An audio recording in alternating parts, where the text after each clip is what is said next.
잠시만. 음.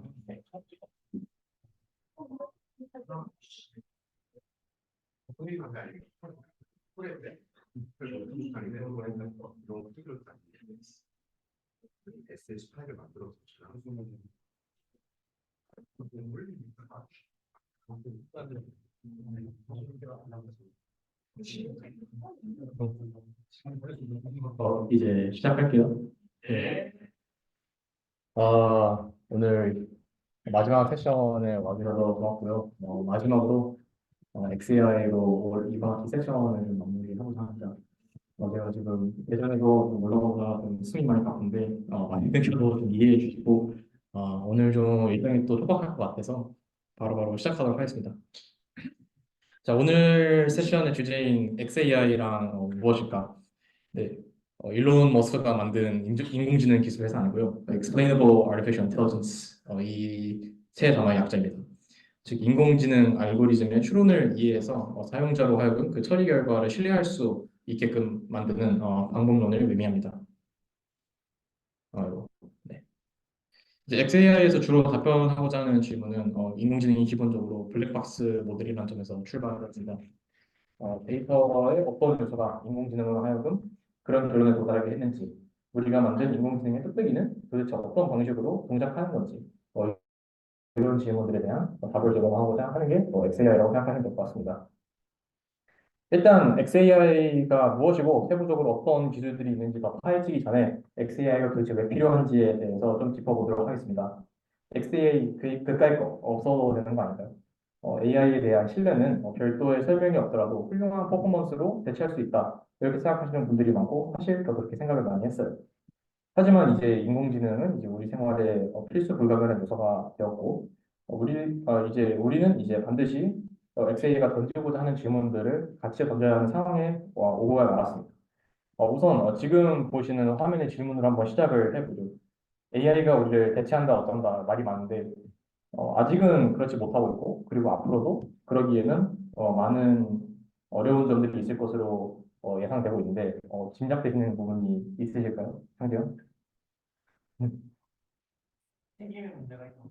그렇죠, 맞습니다. 책임에 문제가 있습니다. 저는 여러 가지가 있을 수 있겠지만 기본적으로 인공지능은 자신이 내놓은 출력물에 대한 책임을 질 수가 없기 때문이죠. 책임을 질 수가 없기 때문에 인간에 대체하기가 힘듭니다. 신뢰와 설명의 관점에서 다음의 세 가지 제한점이 인공지능의 범용적인 활용을 막고 있습니다. 먼저 편향적인 데이터로 학습된 인공지능은 필연적으로 편향적일 수밖에 없습니다. 우리가 아무리 여러 기법으로 imbalanced dataset problem을 해결하고자 노력하더라도 결국 우리가 생각지 못한 부분에서 편향된 데이터가 제공될 수 있고 데이터에서 모든 걸 배우는 인공지능은 그 편향적인 경향을 그대로 답습할 수밖에 없습니다. 가령 이공계열의 남학생들이 여학생들보다 더 많이 진학을 하기 때문에 남자가 여자보다 더 뛰어난 공학자가 될 가능성이 높다. 이런 식으로 예측을 할 수 있겠죠. 다음 문제로는 인공지능의 출력물은 사용자가 납득하기에 무리가 없는 형태를 갖추기가 어렵다는 점입니다. 이는 accountability, 즉 인공지능의 출력물이 문제를 발생시켰을 때 그 책임의 소지를 누구에게 줄 것이냐. 이런 문제가 또 직결이 됩니다. 예를 들어 병원에서 여러분이 목숨이 걸린 수술에 대한 의사의 브리핑을 듣는데 특정 시술 방법을 채택한 이유가 인공지능이 괜찮은 것 같아서 우리가 이렇게 선택했다 하고 이렇게 설명을 하면 정말 어이가 없겠죠. 그런 수술 안심하고 받을 수 없을 겁니다. 또는 병원에서 이런 사실을 아예 고지하지도 않고 수술을 했다가 의료사고가 발생해서 여러분이 죽거나 아니면은 여러분의 가족이 사망한 경우 책임은 누구에게 따질 것인지 이게 정말 어려운 문제고 점점 의료 인공지능, 사법 인공지능 이런 것들이 많이 제한되고 있는 상황에서 반드시 던져져야 될 질문들입니다. 이런 문제들이 이제 실제로 복합적으로 드러난 사례가 AI powered predictive policing입니다.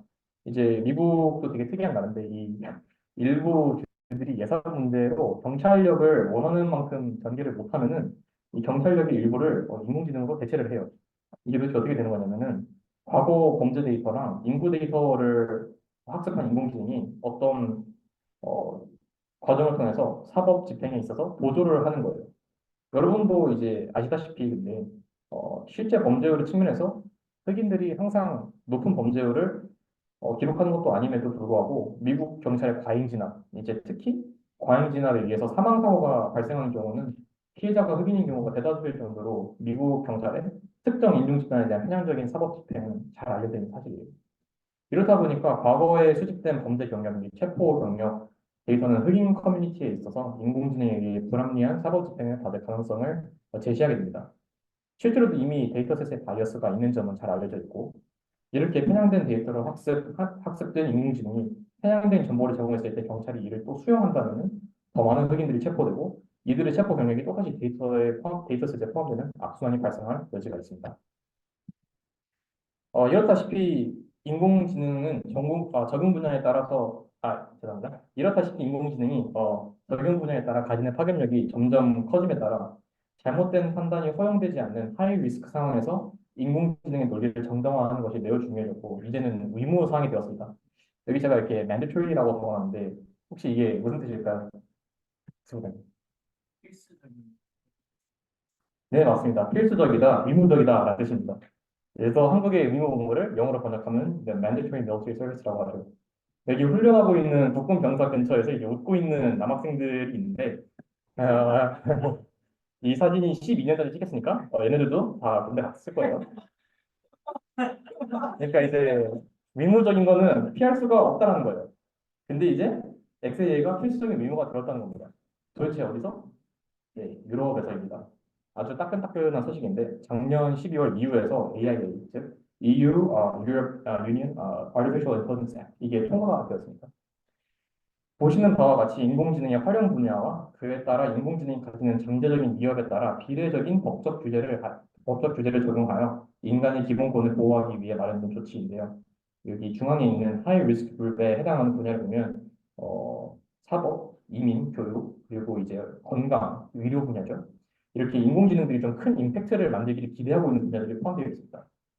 어, 그리고 근데 이제 이런 분야들에서 인공지능을 가지고 사업을 하려면은 이게 빨간 글씨로 적혀 있듯이 엄격한 규제를 모두 만족을 해야 되는 것들이 포함이 되었어요. 그리고 이거는 꼭 어떤 특정한 상업 회사를 타겟팅한 게 아니고 GPT와 같은 파운데이셔널 모델한테도 광범위한 책임을 부여하는 내용들이 다 포함이 되었고 이게 통과가 되었습니다. 이제 EU AIA의 의회 통과가 XAI의 사용을 명시적으로 규정하고 있지는 않지만 이러한 상황이 XAI를 필수적으로 만든 이유는 이러한 엄격한 규제들을 만족한다는 것, 즉 인공지능이 내린 결정을 사법적 기준에서 납득을 가할 정도로 설득력을 갖춰주게 할 기술로서 XAI가 대두되고 있기 때문입니다. 이제 저는 물론 오늘 여러분한테 XAI를 털러 나왔으니까 이거 해야 한다, 이거 중요하다라고 말씀드리는 부분도 없지 않아 있지만 EU에서 통과시킨 규제는 이게 그냥 웃고 넘어갈 수 있는 그런 문제가 아니에요. 혹시 여기서 아이폰 15 쓰고 계신 분 계신가요? 어, 안 쓰는다고 하시더라도 이제 아이폰 좋아하시는 분들은 아마 이번부터라고 알고 있는데 충전 단자가 아마 USB-C 타입으로 바뀐 걸로 알고 있어요. 라이트닝에서. 규제 같은 거 미꾸라지처럼 잘 빠져나오고 말 안 듣기로 유명한 애플이 그동안의 라이트닝을 버리고 USB-C로 바꾸게 만든 게 바로 EU의 규제입니다. 이런 상황들 봤을 때 XAI가 필수적이라는 상황이 이해가 되셨다면 그 다음으로는 AI를 설명하는 것에 있어 내재된 어려움에 대해서 잠깐 좀 얘기해 보고자 합니다. 바로 모델의 설명 가능성, explainability, 이게 모델의 복잡도와 반비례한다는 것인데 어떻게 보면 당연한 문제죠. 복잡한 문제를 설명하는 것보다는 단순한 문제를 설명하는 게 더 쉬울 거니까요. 근데 이게 문제가 되는 이유는 통상적으로 인공지능 알고리즘의 복잡성은 적용 가능한 문제의 복잡성과 일치하기 때문이에요. 즉, 지금 여러 가지 규제 및 사회 분위기 때문에 인공지능의 결정을 정당화하고 설명해야 될 필요가 생겼는데 설명을 하기 쉬운 머신러닝 모델은 단순한 문제에만 적용이 가능해서 챗봇 서비스, GPT 같은 거 있죠. 우리가 좋은 성능을 기대하는 분야에서는 좋은 설명력을 갖추면서도 좋은 성능을 내기가 굉장히 어렵다는 거예요. 이제 XAI는 인공지능의 의사결정을 이해하고 그 결정을 정당화하여 사용자로 하여금 인공지능에 대한 신뢰를 높여주는 방법론으로서 인공지능 알고리즘의 복잡도를 유지하면서도 설명 가능성의 여지를 열어주고 있기 때문에 최근 관심이 많이 쏠리고 있어요. 현재 XAI 분야에서 다음에 두 가지 종류의 인공지능이 있다고 생각을 하는데요. 이제 바로 Interpretable AI 그리고 Explainable AI 이렇게 두 가지가 있어요. 사실 이게 번역을 하다 보면 굉장히 좀 비슷한 단어고, 심지어 XAI 하는 사람들도 두 단어를 많이 혼동해서 쓰는데, 그래도 오늘 세션에서는 조금 구분을 하려고 하겠습니다. 이제 interpretable AI 밑에다가 이제 제가 한반도에 있는가, 그리고 추측국, 아니었다, 그리고 추측국이었는가, 맞으면 일본, 아니면 중국, 뭐 이런 식으로 구조 자체가 이미 설명이 가능하게끔, 그리고 그 설명이 아주 논리적으로 잘 이해가 되게끔 만들어진 decision tree 같은 모델들이 있을 거예요. 이런 것들을 바로 보고 interpretable AI 또는 interpretable machine learning model 이렇게 부르게 됩니다. 이제 explainable AI가 이제 주로 XAI에서 주로 집중하고자 하는 인공지능들인데요. 알고리즘의 복잡성이 이미 인간이 이해 가능한 범주를 초월을 해버렸어요. 하지만 특정 관점에서 해석을 했을 때 그 판단 그 사유를 이해할 수 있게끔 이해할 수 있는 경우들. 이거를 조금 한국 사람들한테 좀 이해하기 쉽게 바꾸자면은 여러분들이 대부분 다 아마 수능을 보셨을 텐데 우리가 윤동주라는 시인의 모든 사고 과정을 다 이해하지는 못하죠. 근데 이거를 뭐 심리적 관점에서 아니면은 시대적 배경의 관점에서 아니면 윤동주가 살아온 그 사람의 관점에서 아니면은 뭐 음원가를 부르는 연세인의 관점에서 해석했을 때 어느 정도 해석이 가능하다는 것 이런 것처럼 인공지능을 이해하는 것에서도 특정 관점을 취했을 때 인공지능 전체를 이해하지 못하더라도 조금의 빛을 비춰주는 게 XAI라고 생각하시고 그렇게 설명될 수 있는 인공지능이라면은 interpretable AI가 아니라 explainable AI라고 분류를 한다. 이 정도까지 짚고 넘어가도록 하겠습니다. 이제 오늘 좀 일정이 바로 빠듯빠듯하기 때문에 빠릿빠릿하게 넘어가도록 하겠습니다. 바로 이제 XAI의 하위 분류와 거기 그 하위 분류에서 어떤 대표적으로 쓰이고 있는 알고리즘 세 가지를 소개해 드릴 건데요. 일단 먼저 global versus local explanation입니다. global explanation. 여기 적혀 있듯이 AI 모델의 전체적인 거동을 이해하는 것입니다. 즉, 한 인풋에 대해서 하나의 아웃풋이 나왔을 때 그거를 설명하고자 하는 게 아니고 어떤 인풋이 주어지더라도 인공지능이 어떤 아웃풋을 낼 것 같다라고 하는 이 전체적인 거동을 이해하고자 하는 게 바로 이제 글로벌 엑스플레이션을 제공하는 XAI가 됩니다. 이런 XAI 같은 경우에는 전반적인 로직을 최적화하는데 사용할 수가 있겠죠. 대표적인 어프로치로는 트리 서로텍 모델이 있습니다. 이제 글로벌과 반대되는 건 당연히 이제 로컬 엑스플레이션일 텐데 이제 아까 전에 글로벌 엑스플레이션에서 여러 가지 인풋에도 여러 가지 인풋과 여러 가지 아웃풋 관계를 전반적으로 설명할 수 있다라고 했는데 그렇다면 로컬 같은 경우에는 당연히 단일 예측 결과에 대한 판단 사유를 이해하는 XA 기술이 될 것입니다. 이제 앞으로 이제 조금 그 밑에 있는 라임이랑 데드캠 그리고 트리 서로텍 모델 이거 설명하면서 나오겠지만 대부분 글로벌 엑스플레이션은 잘 쓰지가 않아요. 이게 잘 됐다면은 아마 여러 가지 인공지능 때문에 벌어지고 있는 문제들이 잘 안 벌어졌겠죠. 어쨌든 네, 박사라고 바로 시작하도록 하겠습니다. 자, 트리 서로게트 모델. 이름에 벌써 트리가 들어가 있어요.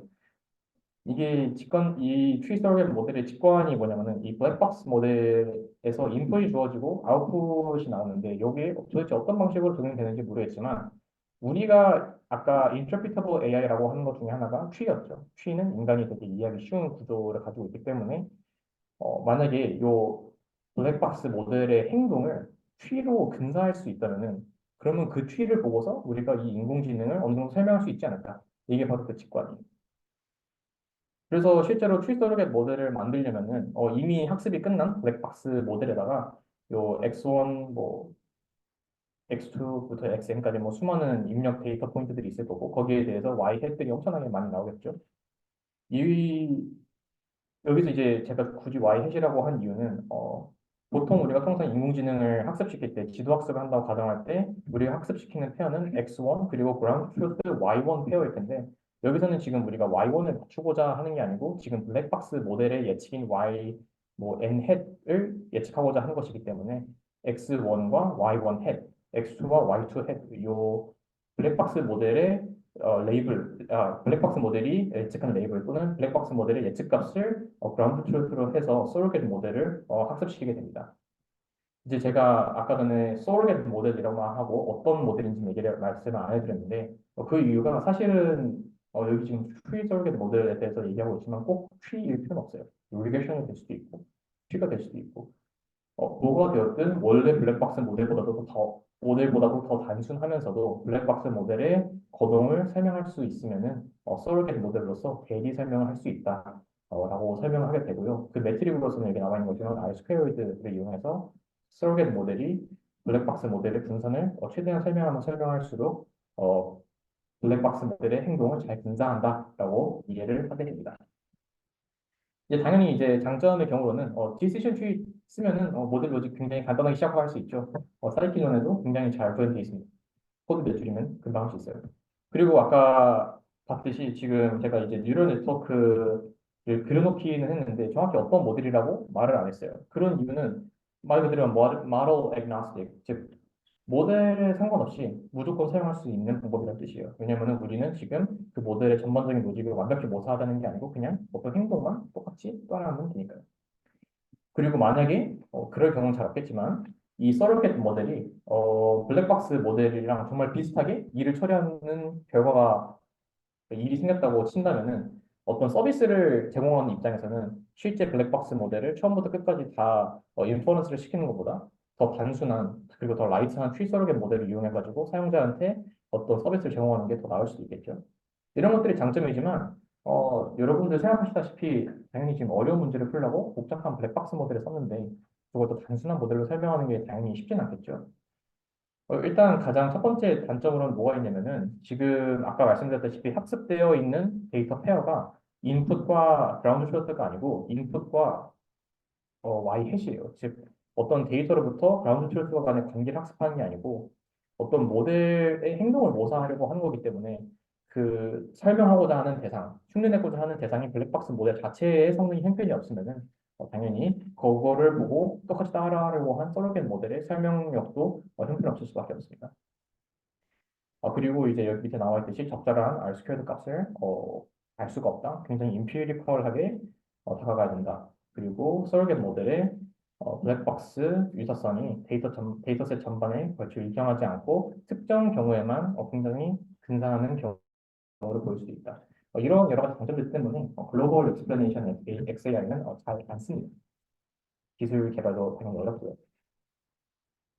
그래서 이제 대부분 쓰게 되는 것들이 이제 국소 영역에서의 설명, 즉 Local Explanation XAI이고 그중에서 대표적인 것 중 하나가 라인이에요. 어, 실제로도 라인 포스팅을 보면은 인터넷에 포스팅된 걸 보면은 되게 이제 라인 그림을 많이 그렸는데 아쉽게도 라임이 그 뜻은 아니고요.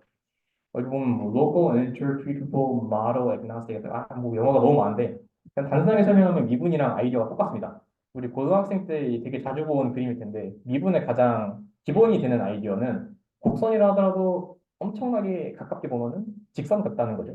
그래서 접선의 기울기를 구할 수 있다. 뭐 이렇게 식을 변형하면 그게 기본적인 아이디어였죠. 라인도 똑같습니다. 굉장히 복잡한 결정 경계면을 가질 수 있겠지만 굉장히 작은 영역에서 보면은 이걸 그냥 선형 모델로도 설명할 수 있지 않을까라고 하는 게 바로 라임의 직관이라고 이해하시면 될 것 같습니다. 네, 이제 다음과 같은 가상의 결정 경계 공면이 있다고 생각을 해보죠. 이렇게 지금 초록색 클래스와 파란색 클래스가 있고 지금 당연히 이제 결정 경계 공면이니까 이 둘을 클래시피케이션 하는 블랙박스 모델의 어떤 매니폴드 스페이스를 이렇게 시각화했다고 생각을 해봅시다. 이제 라임은 이 전체를 설명하겠다는 게 아니고 여기 표시된 작은 빨간 상자와 같은 영역에서의 설명을 하겠다라는 것입니다. 이렇게 area of interest를 이제 확대해서 살펴보면 비록 실제 블랙박스 모델의 경기 공면은 비선형적이었지만 이렇게 두 데이터 포인트를 구분하는 태스크에 있어서는 선형적인 서로겟 모델을 사용하더라도 충분히 구별이 가능함을 알 수가 있습니다. 혹시 이제 제가 계속 서로겟 모델이라고 하는데 서로겟 모델 우리나라 말로 번역하면 이제 서로겟이 이제 우리나라 말로 대리라는 뜻입니다. 대리. 어, 통치자에 있어서는 섭정이나 아니면은 우리 박근혜 대통령 탄핵됐을 때 대리가 있었죠. 임시 대행이 있었죠. 네, 그런 것처럼 어떤 거를 직접 결국에 블랙박스 모델의 논리를 완벽하게 똑같이 따라하는 건 아니지만 그걸 대리해서 설명할 수 있다. 그런 점에서 계속 제가 서로겟 모델이라는 말을 요 라임 설명할 때 좀 많이 쓸 거니까 이해가 되셨으면 좋겠습니다. 자, 이제 여기서 좀 이해가 어려운 부분이 있는데 그래도 이제 라임을 이해하는 것에 있어서 좀 필수적인 부분이라서 설명을 드리고 넘어가도록 하겠습니다. 잠시만요. 뭐지? 이거? 아, 네. 나안 눌렀는데. 자, 여기서 혹시 내가 잘생겼다. 한번 손 들어보시겠습니까? 아, 용호 형, 아, 감사합니다. 자, 그러면은, 자기가 애인이 있다. 네, 애인이 있는 사람들은 아는데, 역시 샤이 코리안이라 손은 안 드는 것 같습니다. 어쨌든 간에 제가 말씀드리려고 했던 부분은 뭐냐면 지금 제가 두 가지 피처를 명시했죠. 외모랑 연인의 유무. 이것만 하더라도 바이너리 벡터로 여러분들을 4분할해서 쪼개서 설명을 할 수가 있어요. 여러분이 손을 들었다면 조금 더 시각화가 쉬웠을 텐데. 어쨌든 이게 라임에서 사용하고 있는 어떤 방법이에요. 라임은 어떤 데이터 포인트를 있고 없고의 여부에 따라서 해당 데이터 포인트를 설명하는 피처를 원소로서 가지는 바이너리 벡터로서 설명력을 제공합니다. 이제 이게 무슨 말이냐면 아까 전에 말씀하셨다시피 여러분이 어떤 데이터 포인트에 속하는지를 외모 아니면은 뭐 나이를 바이너리로 하긴 어려우니까 뭐 20대 중반이냐 후반이냐 이런 바이너리 벡터 이런 바이너리 피처 뭐 연인이 있냐 없느냐라는 바이너리 피처 군대를 갔다 왔냐 아니냐라는 바이너리 피처 남자냐 여자냐라는 바이너리 피처 이런 것들로 여러 가지 이렇게 사분면으로 만들어서 설명을 할 수 있다. 그렇기 때문에 그 바이너리 벡터의 0101을 읽으면은 그 0101에 대응되는 피처가 무엇인지를 역으로 해석함으로써 이 데이터 포인트가 어떤 건지를 설명하고 그걸 이해하겠다라는 게 이제 라임의 표현 방법인 거예요. 이제 아까 봤던 이제 결정 공개 국면에 이제 갑자기 이 노란색 점들이 생겼는데 일단 아까 전에 말씀드렸던 그 바이너리 벡터로서 데이터 포인트를 설명한 것이 이제 중요한 이유가 이제 라임이 설명하고자 하는 데이터 포인트의 바이너리 벡터 레프레젠테이션이 있겠죠. 예를 들어서 이 파란색 데이터 포인트에 대해서도 어떤 바이너리 벡터 레프레젠테이션이 있을 거고 초록색 데이터 포인트에 대해서도 어떤 바이너리 벡터 레프레젠테이션이 있을 거예요. 그리고 당연히 다르기 때문에 이렇게 서로 같은 공간 안에서 다른 위치에 찍혀 있겠죠. 이제 라임이 사용하는 방법은 그 바이너리 벡터 레프레젠테이션을 랜덤하게 변형을 시켜서 이런 노란색 점들과 같은 데이터 포인트를 랜덤하게 만드는 거예요. 어, 이제부터 이제 노테이션이 조금 나오는데 대단한 거는 아니고 이제 이렇게 원본 데이터 포인트의 바이너리 벡터 레프레젠테이션을 랜덤하게 변형시켜서 만든 데이터 포인트라고 하더라도 그게 원래 공간에서 가지는 어떤 레프레젠테이션이 있을 거고 이렇기 때문에 그 두 가지를 조금 분리해서 적을 건데 원본 데이터 포인트들 x1, x2, x3 뭐 이렇게 쭉쭉쭉 있을 거고 이제 랜덤하게 생성된 이제 perturbed 데이터 포인트가 이렇게 z1, z2, z3 이렇게 있을 텐데 이것들의 바이너리 레프레젠테이션을 그냥 그 콤마로 찍어서 표시하도록 하겠습니다.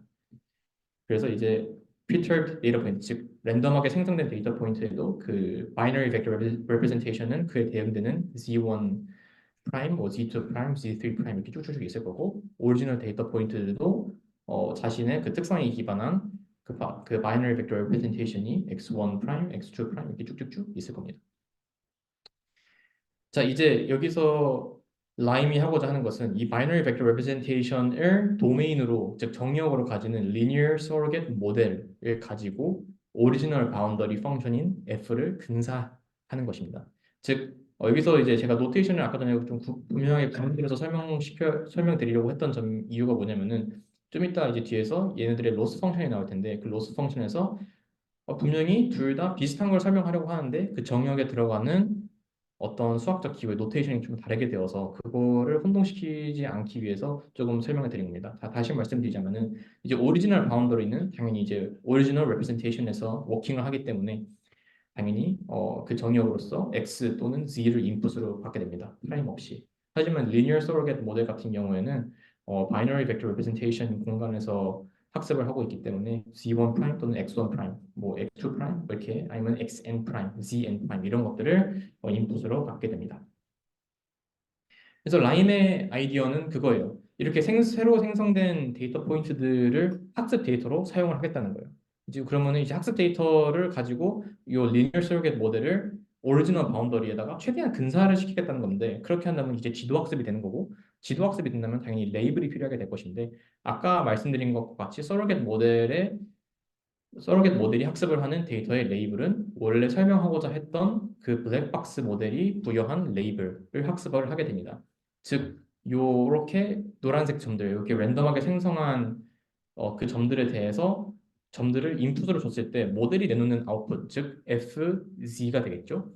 이 클래시피케이션 결과와 새로 생성한 데이터 Z의 바이너리 벡터 레프레젠테이션 Z 프라임에 대한 로컬 서로게트 모델, 즉 요 선형 모델의 클래시피케이션 결과 이거는 이제 GZ 프라임이 되겠죠. 요 두 개의 차이를 최소화하라. 그렇게 하면은 그리고 그거 만약에 성공을 하면은 요 G가 F에 굉장히 가까워지는 결과 또는 굉장히 가까운 결정 경계 공면을 가지게 되겠죠.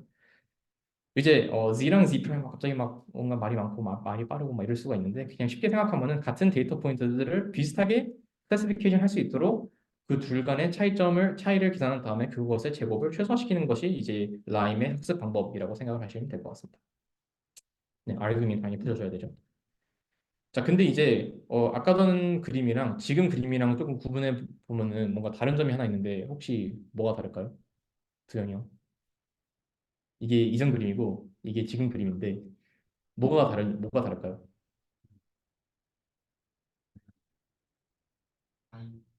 네, 파이가 있고 그리고 그림에서는 뭐가 다르죠? 네.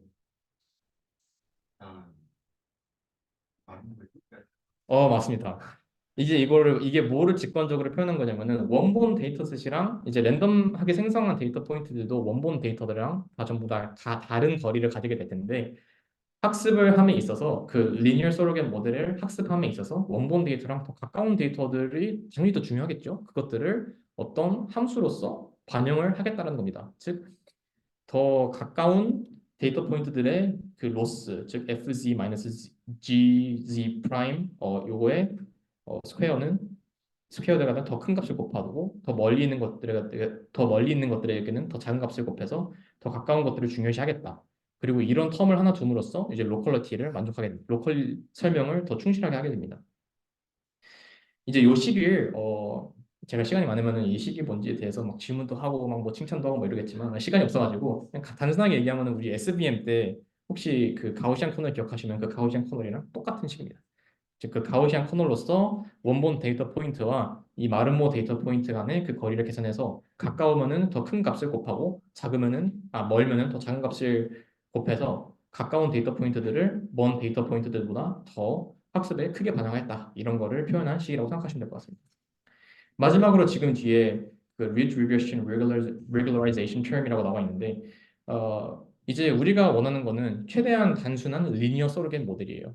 그렇기 때문에 이 ridge regression regularization term을 주어서 이제 오버피팅을 방지하는 겁니다. 제가 ridge regression 공부한 지가 좀 됐는데 제가 기억하기로는 어떤 그 고차항의 개수를 0으로 가게끔 이렇게 압력을 가해가지고 최대한 그 오버피팅을 방지하고 최대한 뭔가 직선이나 아니면은 단순한 곡선에 이르도록 이렇게 강제하는 텀으로 알고 있습니다. 어쨌든 이런 텀이 라임에 반영이 되어서 학습을 하고 있다라는 점 생각하면 될 것 같습니다.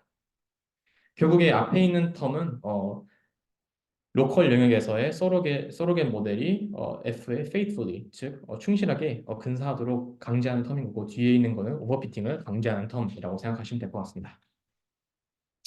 자, 그러면은 지금 너무 수학적인 얘기를 했어요. 저는 그리고 수학 되게 싫어해가지고 그래가지고 생명공학과 했는데 어, 지금 뭐 데이터 사이언스 하고 있네요. 어쨌든 간에 그 아까 말씀드렸을 때 이제 바이너리 레프레젠테이션을 가지고서 설명을 한다. 이게 굉장히 저는 사실 처음에 이해가 되게 안 됐고 되게 어려웠어요. 그래서 라임을 이미지 데이터셋에 어떻게 적용했는지에 대한 예시를 들어가지고 조금 더 설명을 하려고 합니다.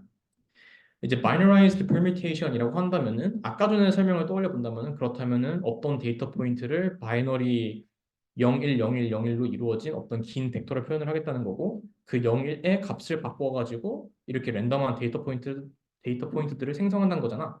근데 이게 이미지 데이터에서는 도대체 어떤 것들을 0과 1로 만든다는 거지? 라는 질문을 하실 수가 있는데 지금 여기 보면은 어떤 짐승이 돌 위에 앉아가지고 뭔가를 먹고 있는 듯한 그림이 있는데 이거를 보면은 지금 노란색 선으로 전부 다 패치로 나눠버린 걸로 볼 수가 있어요.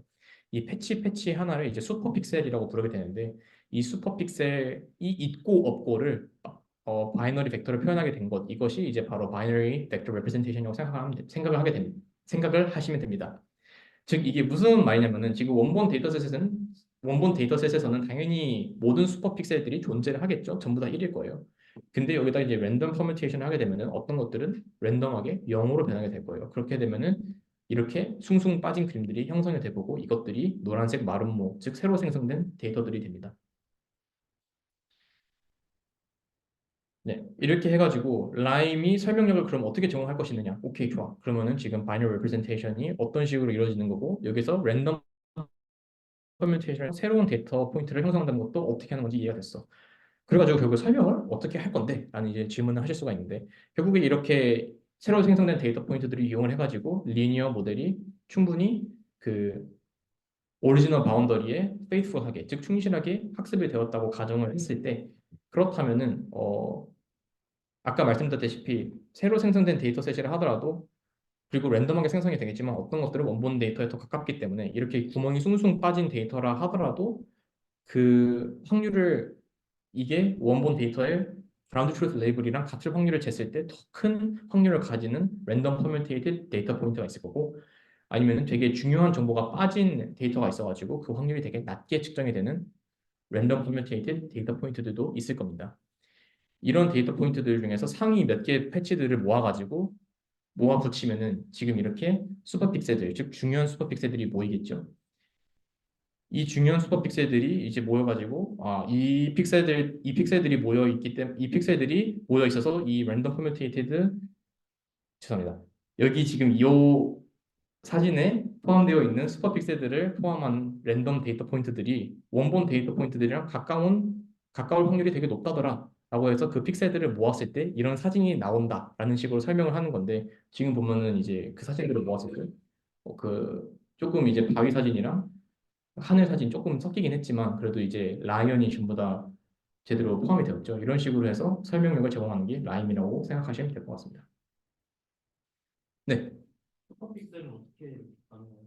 네, 되게 좋은 질문인데 그 슈퍼픽셀 같은 것들을 계산하실 때 이제 이 오리지널 이미지에 요 패치를 나눈 거를 보시면은 그냥 랜덤하게 나눠진 게 아니고 그래도 어느 정도 뭔가 엣지를 따라서 그 바운더리가 나눠져 있는 걸 보실 수 있죠. 이렇게 픽셀 간 그 유사도를 이용해서 나누게 됩니다. 이런 거는 굳이 학습을 시키지 않더라도 우리 이번에 모델링 프로젝트 하는 것처럼 이렇게 픽셀 간 유사도를 여러 방향으로 계산을 해서 구할 수가 있기 때문에 그런 방식을 통해서 의미로 나누게 됩니다. 네, 그러면 다시 이제 라임 빠르게 설명하고 다음 파트로 넘어가도록 하겠습니다. 일단 장점은 이것도 어느 정도 마로 애그노스틱합니다. 왜냐면은 그 아이디어 자체가 굉장히 유연하죠.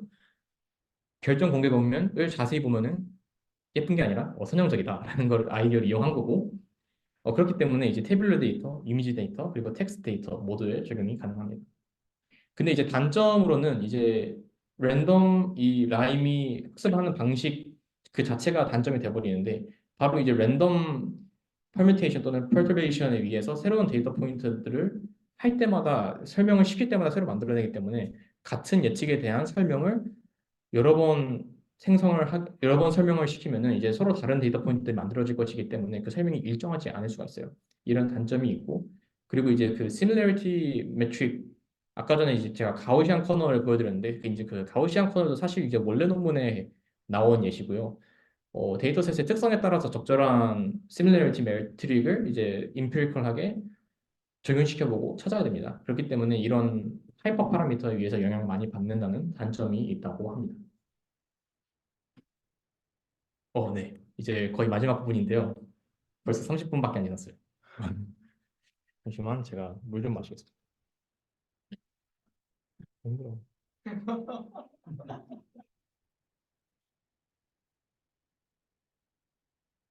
자, 이제 여러분 혹시 CNN 과제 기억나시나요?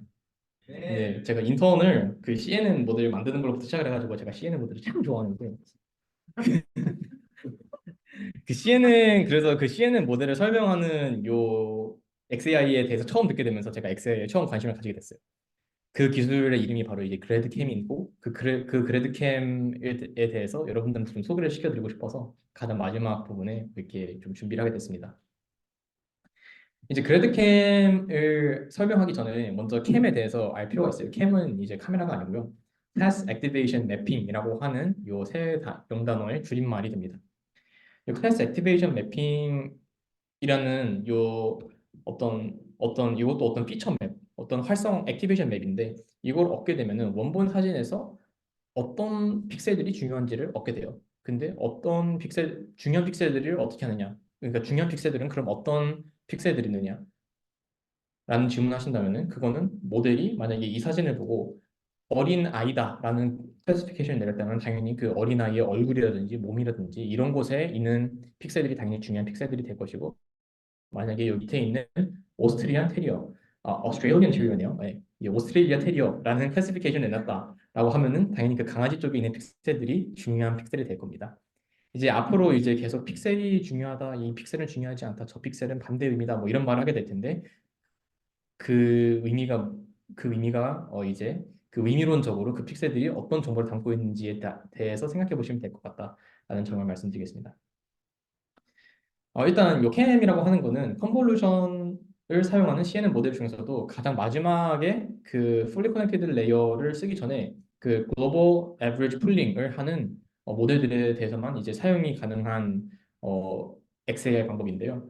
일단 우리 내용을 잘 떠올려 보면은 막 컨볼루션을 하게 되면은 막 NN 막 컴퓨트 막 해가지고 막 뭐 채널 수를 조절할 수가 있잖아요. 채널 수를 우리가 마음대로 아웃풋으로 조정을 할 수가 있었어요. 그렇게 해서 가장 마지막 부분에 가게 되면 갑자기 막 채널 수가 몇백 개가 되고 뭐 그런 점들이 있었을 겁니다. 그렇게 해가지고 그 하나의 피처맨만 하더라도 차원이 뭐 7 곱하기 7로 224에서 7 곱하기 7로 줄어들었다 하더라도 그 채널 수가 갑자기 512가 돼버려가지고 차원이 엄청나게 높아져 버리는 막 그런 상황들이 있었을 거예요.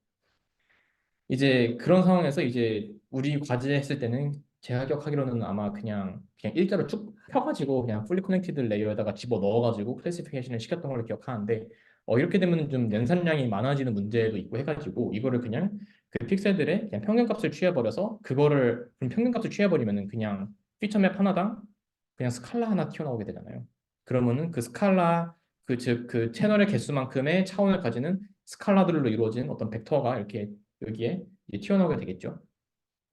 이런 점을 이용해서 연산량을 이제 급격하게 줄이는 이제 CNN 모델들도 있는데 이런 모델들에 적용 가능한 XAI 방식이 바로 이렇게 캠입니다. 이제 여기 지금 보여드리고 있는 거는 이제 원래 논문에서 제가 이제 조금 여러분한테 이해가 쉽게 바꾼 건데 지금 보시면 이제 컨볼루션을 쭉쭉쭉 하게 되면은 보통 이제 여기 나와 있는 것처럼 차원은 줄이고 그 피처맵 그 세트맵의 width와 height의 차원을 줄이고 그 채널 차원을 줄어들이게 되죠. 그걸 이제 이렇게 시각화를 한 거고 거기서 이제 글로벌 에버리지 풀링을 하게 되면은 여기에는 뭐 아이콘마 제로 표현될 수 있는 모든 픽셀들의 값을 그 차원만큼을 분모로 해서 글로벌 에버리지 풀링을 하게 되면은 이제 하나의 스칼라가 요 파란색 피처맵에 대해서는 뭐 어떤 평균값이 하나 나오고 빨간색 피처맵에 대해서는 어떤 빨간색 요 스칼라 값이 하나 튀어나올 거고 이거를 이제 풀리 커넥티드 레이어로 이렇게 쭉 연결하면은 여기서 나온 이제 스코어들을 가지고 그거를 이제 합쳐가지고 소프트맥스 펑션에다가 넣으면은 이제 어떤 확률값이 나오고 이제 그 확률값을 기반으로 이제 모델이 클래시피케이션 한다. 이게 이제 CNN 과제와 세션의 내용이었죠. 이제 캠의 아이디어는 방금 말씀드린 요 글로벌 에버리지 풀링을 이용해서 얻은 이 스칼라들에서 요 오스트리안 테리어라고 적혀져 있는 요 층으로 가는 요 웨이트 있잖아요. 이제 여기서 이제 조금 주의하실 게 여기 있는 거는 어떤 확률값이 아니고 그 소프트맥스 펑션을 넣기 직전에 있는 그 로직 값이겠죠. 그 로직 값을 계산하는 데 사용되는 그 웨이트 W1, W2부터 쭉쭉 해서 WN까지 있을 텐데 이 웨이트 값들을 이용을 하겠다는 겁니다. 그러면은 이 웨이트 값들을 어떻게 이용할 거냐? 어, 일종의 선형 결합처럼 생각을 하시면 돼요. 일단 지금 여기서 전제하고 있는 상황은 뭐냐면은 이 사진의 클래시피케이션 결과는 오스트레일리안 테리어예요. 그렇다면은 일단 어떻게 그런 결론에 도달했는지는 일단 모르겠지만 이런 가정을 하는 거예요.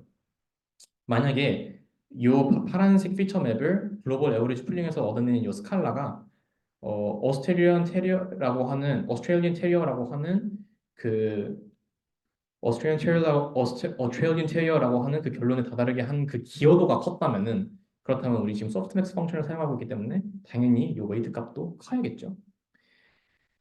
그리고 비슷한 의미로 만약에 요 빨간색 피처 맵을 글로벌 에버리지 풀링 해가지고 얻은 요 스칼라 값이 만약에 오스트리안 테리어의 반대 방향의 클래시피케이션 결과를 내게 하고 있었다라고 한다면은 여기는 이제 다른 되게 작은 웨이트 값 또는 심지어는 뭐 음수 값이 부여되어 있을 수도 있었겠죠.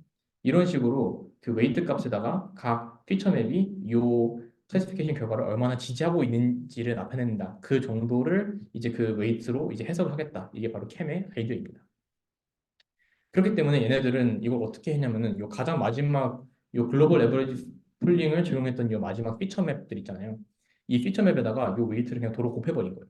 도로 곱해서 그것들의 선형 결합으로써 선형 결합을 얻으면은 이제 이 피처 맵들이 지지하고 있는 그 클래시피케이션 결과들이 어느 정도 웨이티드 썸으로 나타낸 어떤 큰 맵을 구할 수가 있겠죠. 그 맵을 다시 이미지 원본 사이즈대로 리사이징을 하면은 그 이 CNN 모델이 오스트레일리언 테리어라는 클래시피케이션에 도달하기까지 중요했던 픽셀들이 액티베이션 또는 표현이 될 것이다라고 하는 게 이제 캠의 기권이었습니다. 이제 제가 여기서 이제 좀 말씀드리고 싶은 점은 뭐냐면은 지금 보면은 지금 여러분 여기 뭐라 부르지? 화면 영상이? 요 화면 빔 프로젝터 영상에서는 잘 안 보일 수도 있겠지만 지금 보시면 이제 각각의 그 로짓에 연결되어 있는 그 웨이트들이 지금 여기 웨이트 W1, W2, WN 하나만 요 한 세트만 있는 게 아니고 각 클래스에 해당하는 로짓들의 전부 다 웨이트들이 다 따로따로 있겠죠. 그렇기 때문에 만약에 여기에 뭐 비행기라고 하는 클래스에 해당하는 로짓이 있었다면은 굉장히 그 값이 작은 로짓이 계산이 됐어야겠죠. 그 웨이트들에 의해서. 이제 이거를 제가 굳이 말씀드리는 이유는 그렇다면은 지금 우리는 지금 이제 당연히 오스트레일리언 테리어라는 걸 이제 알았으니까 이제 그 CNN 모델이 지금 오스트레일리언 테리어라고 정확하게 이제 클래시피케이션 했다라는 걸 가정하고 설명하니까 이제 이해가 쉬운 건데 만약에 정말로 비행기라고 클래시피케이션을 했다면은 이제 그거를 어떻게 이해할 수 있는가에 대한 해답도 요 캠이 제공을 할 수가 있다는 겁니다. 왜냐면은 이제 각 클래스에 따른 그 로지를 계산하기 위한 웨이트가 따로 존재하고 있기 때문에 요 선형 결합도 각 클래스에 대해서 전부 다 계산을 할 수가 있어요. 그렇기 때문에 잘못된 클래시피케이션이라 하더라도 그 모든 클래시피케이션에 대해서 그 웨이트를 활용하면은 이 피처 맵들의 웨이티드 썸으로서 어떤 엑스플레네이션을 만들어낼 수가 있다. 그렇기 때문에 지금 이제 이거는 이제 그 캠을 제시한 이제 원본 논문에서 한 교회 사진을 보고 이제 가장 높은 확률을 가졌던 이제 네 개 카테고리에 대해서 액티베이션 맵을 다 따로따로 뽑아본 거예요. 지금 요거를 보고 팰리스라고 예측을 한 게 제일 이제 확률이 높게 나왔고 그 다음에 이제 그냥 동구조다라고 이제 예측을 하기도 하고 그냥 교회 같다 아니면 어떤 모나스트리 같다 이렇게 예측을 하기도 했는데 결국에 요거의 그라운드 트루스는 이제 팰리스였고 각 클래스에 해당하는 그 클래스 스코어 또는 그 로직 값에 해당하는 로직 값을 계산하기 위한 그 웨이트 값들이 다 달랐겠죠.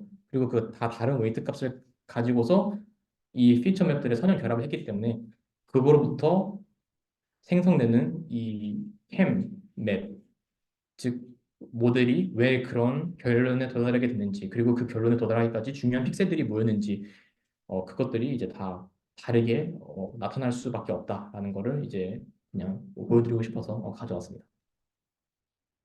자, 근데 이제 여기서 이제 문제가 웨이트를 얻는 과정에서 이제 W1, W2, WN 요거를 얻는 과정에서 이제 글로벌 레버리지 풀링을 써야만 하는 그 문제가 있어요.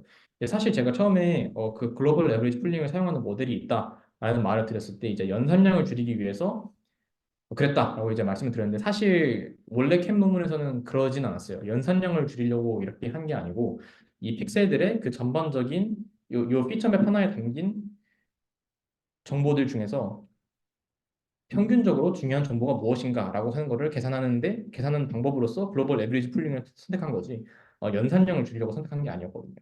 그렇기 때문에 이제 어떻게 보면은 이 글로벌 에버리지 풀링이라고 하는 거는 한 피처맵에 있는 정보를 요약하는 방법론으로서 캠이 선택한 거기 때문에 캠을 계산을 하려고 하면은 요 글로벌 에버리지 풀링을 쓸 수밖에 없고 그렇게 하면은 쓸 수 있는 CNN 모델의 구조가 이제 제한되는 그런 문제가 발생을 해요.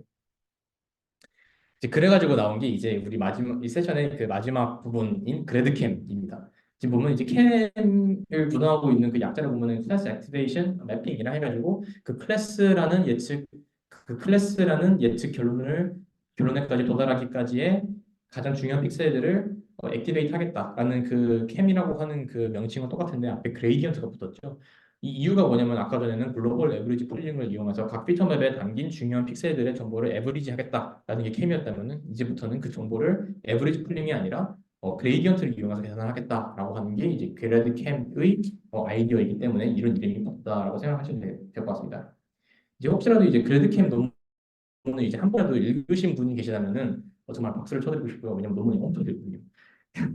어쨌든 간에 이제 그 논문도 그리고 이 그림도 원래는 이제 얘네들이 주장을 하는 게 이제 글로벌 에버리지 풀링을 이용하는 거면은 이제 필연적으로 이제 CNN의 구조가 확정될 수밖에 없고 그렇게 하다 보면은 CNN이 가지게 되는 어떤 맞출 수 있는 태스크도 한정되게 되고 그렇다 보면은 가능한 설명이 좀 제한되게 된다. 이게 이제 캠의 약점인데 우리는 그렇지 않다라는 게 이제 얘네들이 제시했던 강점이어서 사실 원래 그림에서는 이렇게 풀리 커넥티드 레이어에서 어떤 로직 값을 계산하는 이런 클래시피케이션 모델뿐만 아니라 여기 위아래에 막뭐 어떤 그뭐 이미지 캡처닝 모델이다 해가지고 뭐 LSTM 모델을 갖다 붙인 것도 있었고 아니면 뭐 리그레션 모델을 갖다 이렇게 붙인 것도 있었습니다. 근데 이제 우리는 계속 클래시피케이션을 가지고 얘기를 했으니까 클래시피케이션 그림만을 제가 따로 그려왔고요.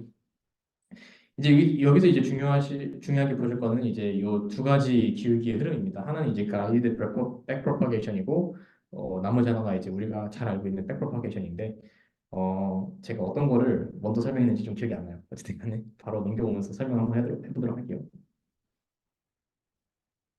아, 같이 설명했네요. 자, 어쨌든 간에 그러면 우리가 CNN을 계산했고 CNN을 계산했대. CNN을 공부했고 그 CNN을 옵티마이징 하는 그때 그 한창 추웠을 때 세션을 한번 돌아가서 기억을 한번 더듬어 봅시다. 우리 CNN 과제했을 때 우리 렐로 액티베이션 썼었고 이제 그 다음에 그 거기서 얻어낸 그 rectified feature map 즉 음수 또는 0에 해당하는 값들은 전부 다 0으로 정렬시켜 버리고 그것보다 큰 값들은 전부 다 그냥 아이덴티티 매핑을 한 요 피처 맵을 갖다가 다 fully connected 레이어에다 먹여버려 가지고 수업 스낵 직전에 지금 여기다 클래스 스코어라고 적어놨는데 사실은 그냥 로짓이죠. 다 더해버릴 거니까 그거를 이제 y의 그 c라고 이렇게 노테이션을 좀 하도록 하겠습니다. 그리고 이제 그 피처 맵은 이제 그 어떤 f라고 이제 표현을 하고 이제 렐로 f는 당연히 그 f를 렐로에다가 통과시켜서 이제 음수 값들을 0으로 정리한 이런 상황을 나타내는 거겠죠. 자, 그렇다면 여기서 이제 그레이디언트를 계산한다라고 했을 때 당연히 이제 우리는 되게 고차원의 피처들을 가지고 계산을 하고 있으니까 이 하나의 클래스 스코어에 도달하는 거에도 굉장히 많은 요소들이 있었을 거고 그렇기 때문에 편미분을 이렇게 하겠죠. 그래서 나온 게 이런 가상의 각 픽셀마다 이런 기울기 값들이 계산되었다고 그냥 가정을 한번 해봅시다. 자, 그렇다면 이런 상황에서 이 기울기 값 정보 맵을 봤을 때 원래 피처 맵 F의 정보 중에서 클래스 스코어 Y, C를 증가시키는 픽셀의 위치는 어느 픽셀들일까요? 어느 픽셀들이 그런 위치에 있을까요? 모르겠어? 네, 당연히 그 양수 값들에 위치한 픽셀들이 어, 요 YC, 요 클래스 스코어 YC를 증가시키는 위치에 있을 겁니다. 왜냐하면 렐루를 통해서 영어로 정렬시켜 버렸기 때문에 0으로 정렬을 시켜버렸고 그리고 이제 기울기 값이라는 거는 한 픽셀 값이 증가했을 때 그만큼 그게 요 클래스 스코어를 얼마나 증가시키는지 그 증분을 보겠다라는 거잖아요. 근데 지금 그 과정에서 지금 렐루를 통해서 요 rectified feature map에서 그 음수 값들을 전부 다 0으로 막 없애버렸기 때문에 양수 기울기 값만 중요해져 버리게 됩니다. 렐루 액티베이션을 쓴 CNN 모델이라면요. 아, 여기서 이제 브래드킴이 가지고 온 아이디어들은 뭐냐면은 아까 전에 혹시 그 피처 맵들에 있는 정보들을 그 중요도에 따라서 그 어떤 클래시피케이션의 그 중요도에 따라서 그 선형 결합을 했던 부분이 기억나신다면 그 웨이트들을 개수로 해서 이제 선형 결합을 했었는데 여기서는 그렇게 하는 게 아니고 각 지금 피처 맵을 하나만 보여드렸는데 지금 이쪽 방향으로도 피처 맵이 엄청나게 많을 거고 이쪽 방향으로도 피처 맵들이 엄청 많을 거고 거기서 계산된 이 편미분 값도 엄청나게 많을 겁니다. 거기에 대해서 이것들을 그냥 평균을 내버리겠다는 거예요. 그래서 그 평균을 알파 C라고 했을 때 그 똑같은 요 식에서 아까 전에 그 캠에 나왔던 그 그림인데 그 선형 결합을 할 때 사용하는 그 개수로서 웨이트를 사용하는 게 아니라 요 알파 C를 사용해서 그 course activation 맵을 얻는다라는 겁니다. 이제 요 course라는 말은 이제 조금 그 굵은 이제 곱지 못한 이런 뜻인데 course라는 말에 조금 더 course라고 하는 그 의미보다는 그냥 아까 전에 보여드렸던 그 캠이랑 비슷한 의미로서의 어떤 비슷한 형태의 출력물을 얻게 된다라고 이해하시면 될 것 같습니다. 네. 아, 그리고 이제 특징적인 것으로는 이제 요 선형 결취에서 그냥 그 클래시피케이션 맵을 얻는 게 아닌데 여기다 이제 렐루를 적용해서 죄송합니다. 이제 렐루를 적용해서 그 양의 그 곱해 요 선형 결합을 통해서 나타난 그 양의 값만 취하게 됩니다. 그래가지고 이제 아까 전에 봤던 그 캠이랑 비슷한 결과물을 얻게 됩니다. 그래도 캠.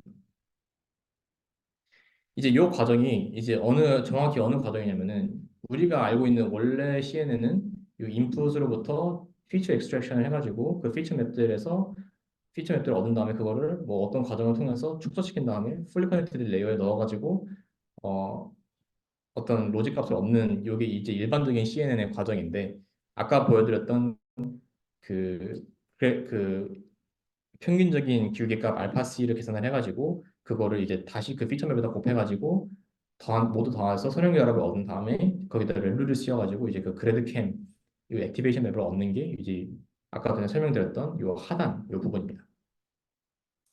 이제 하나 더 남아있는 게 이제 다른 지금 이제 그래드 캠이니까 이제 결국에는 이제 그레디언트를 어떻게 이용하느냐가 당연히 중요하고 이제 그 두 번째가 이제 가이디드 백 프로파게이션인데 이 가이드 백 프로파게이션 이런 개념 혹시 들어보신 분이 계실까요? 아, 네, 저도 처음 들어봤어 이번에. 이제 보면 이제 결국에는 백 프로파게이션이니까 역전파를 통해서 질값을 계산을 하겠다는 거죠. 체인으로 이용해서. 근데 이제 가이드를 주겠다는 겁니다. 즉 어떤 목적에 맞게 백 프로파게이션 가정을 우리가 조금 손을 보겠다라는 게 이제 큰 틀이고 거기에서 이제 시작을 한번 해보겠습니다. 이제 아까 전에는 요 기울기 값을 하나만 계산을 했는데 이제는 여기서 이제 완벽하게 계산을 했어요. 만약에 우리가 요 피처 맵에 의해서 요 클래스 스코어가 바뀌는 그 증분을 계산하고 싶으면은 이제 여기 나와 있는 것처럼 요 YC에 대한 요 F의 그 기울기 값을 이제 편미분을 통해서 구해야 되는데 이거를 구하기가 어려우니까 우리가 택한 방식이 체인 룰이었고 체인 룰을 이용하려면은 이런 식으로 이용을 해가지고 백프로파게이션을 해야겠죠. 네, 이게 우리가 원래 잘 알고 있는 그 백프로파게이션이고 이제 약분 해가지고 뭐 구할 수 있다 뭐 이렇게 하는 게 이제 우리의 그 우리가 잘 알고 있는 백프로파게이션이었어요. 여기서 조금만 더 이제 앞으로의 설명을 조금 더 쉽게 들으실 수 있게 조금 더 설명을 해드리자면은 그렇다면 여기 지금 이 두 가지 미분값이 지금 곱해지고 있는데 사실 지금 여기서 보면 이제 스칼라 값을 구하고 있는 곱하고 있는 것 같지만 지금 여기 보이고 있는 건 사실상 이제 매트릭스잖아요.